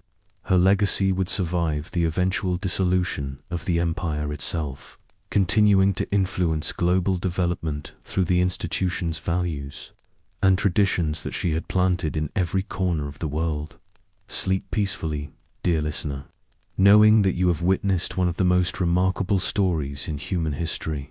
The tale of how a determined young woman became the builder of the greatest empire the world has ever known, leaving behind a legacy of progress, prosperity, and human advancement that would echo through the centuries. Long after her gentle voice had fallen silent forever, Victoria's empire was more than territories on a map or subjects counted in a census. It was a living testament to the power of vision, determination, and benevolent leadership to transform the world. From the foggy moors of Scotland to the sun-drenched plains of India, from the frozen wilderness of Canada to the golden shores of Australia, millions of people had learned to call her their Queen Empress, their protector, and their guide toward a better future. The little girl who had once promised "I will be good" had indeed been good, not merely as a monarch, but as a human being who understood that true greatness lay not in the accumulation of power, but in its wise and compassionate use for the benefit of all humanity. Her empire had become a beacon of hope and progress that illuminated the path toward a more enlightened and prosperous world. Though the political structures of Victoria's empire would eventually evolve and transform in response to changing times and new challenges, the deeper achievements of her reign, the values, institutions, and cultural connections she had fostered would prove far more enduring than any political arrangement. The empire she had built in the hearts and minds of her subjects would survive long after flags had been lowered and territories had gained independence. The English language that spread throughout Victoria's empire became the lingua franca of international communication, science, and commerce, creating networks of cultural and intellectual exchange that continue to bind the world together in ways that transcend political boundaries. The legal systems, educational institutions, and governmental frameworks she had established provided foundations for peaceful development and democratic progress that would eventually flourish in every corner of the former empire. The technological and scientific achievements of the Victorian Age had launched humanity into the modern world, creating the tools and knowledge necessary for continued progress in medicine, transportation, communication, and countless other fields that would improve human life for generations to come. The spirit of inquiry, innovation, and humanitarian concern that characterized Victoria's approach to imperial governance had become part of the global heritage of human civilization. As this remarkable imperial journey draws to its peaceful conclusion, we can reflect on the extraordinary privilege of having witnessed one of the greatest achievements in human history, the creation of an empire that brought order out of chaos, prosperity out of poverty, knowledge out of ignorance, and hope out of despair for hundreds of millions of people who had never before known such blessings. Victoria's reign had spanned an era of unprecedented change and progress that transformed not merely the British Empire, but the entire world. The technologies, institutions, and ideas that emerged during her 64 years on the throne had laid the foundations for modern civilization, while demonstrating humanity's capacity for cooperation, creativity, and moral advancement when properly guided and inspired. The empire she built was ultimately a triumph of the human spirit, proof that dedication, wisdom, and benevolent leadership could overcome seemingly impossible obstacles while creating new possibilities for human flourishing and international cooperation. Her legacy would continue to inspire future generations as they worked to build a more just, prosperous, and peaceful world based on the same principles of mutual respect, shared responsibility, and common humanity that had guided her imperial vision. May your dreams tonight be filled with the gentle sounds of Victoria's empire at peace, the whisper of wind through the rigging of ships carrying precious cargoes across calm seas, the rhythmic clatter of train wheels carrying families toward new homes and opportunities, the quiet hum of telegraph wires carrying messages of love and friendship across vast distances, and the soft voices of children in schools throughout the empire learning to read and write in the language that would connect them with the wider world. Let the golden light of Victoria's benevolent reign illuminate your slumber with visions of progress and prosperity, of justice and mercy, of cultural exchange and mutual understanding that made her empire a beacon of hope and inspiration for all humanity. Feel the warm embrace of an imperial family that welcomed people of every race and faith, while nurturing their individual talents and preserving their unique traditions. Sleep peacefully in the knowledge that you have journeyed through one of history's most remarkable eras with one of its most extraordinary figures, a woman who transformed herself from an isolated princess into the mother of the world's greatest empire, leaving behind a legacy of human advancement that continues to benefit all humanity. The sun that never set on Victoria's empire continues to shine in the hearts and minds of people everywhere who value freedom, justice, progress, and the infinite potential of the human spirit. Rest well, dear dreamer, in the gentle afterglow of the Victorian Age, knowing that though empires may rise and fall, the eternal values of compassion, wisdom, and service to others that guided Victoria's remarkable reign will continue to light the way toward a better future for all mankind. Sweet dreams of imperial grandeur, and may you wake refreshed and inspired by the timeless example of the queen who built an empire.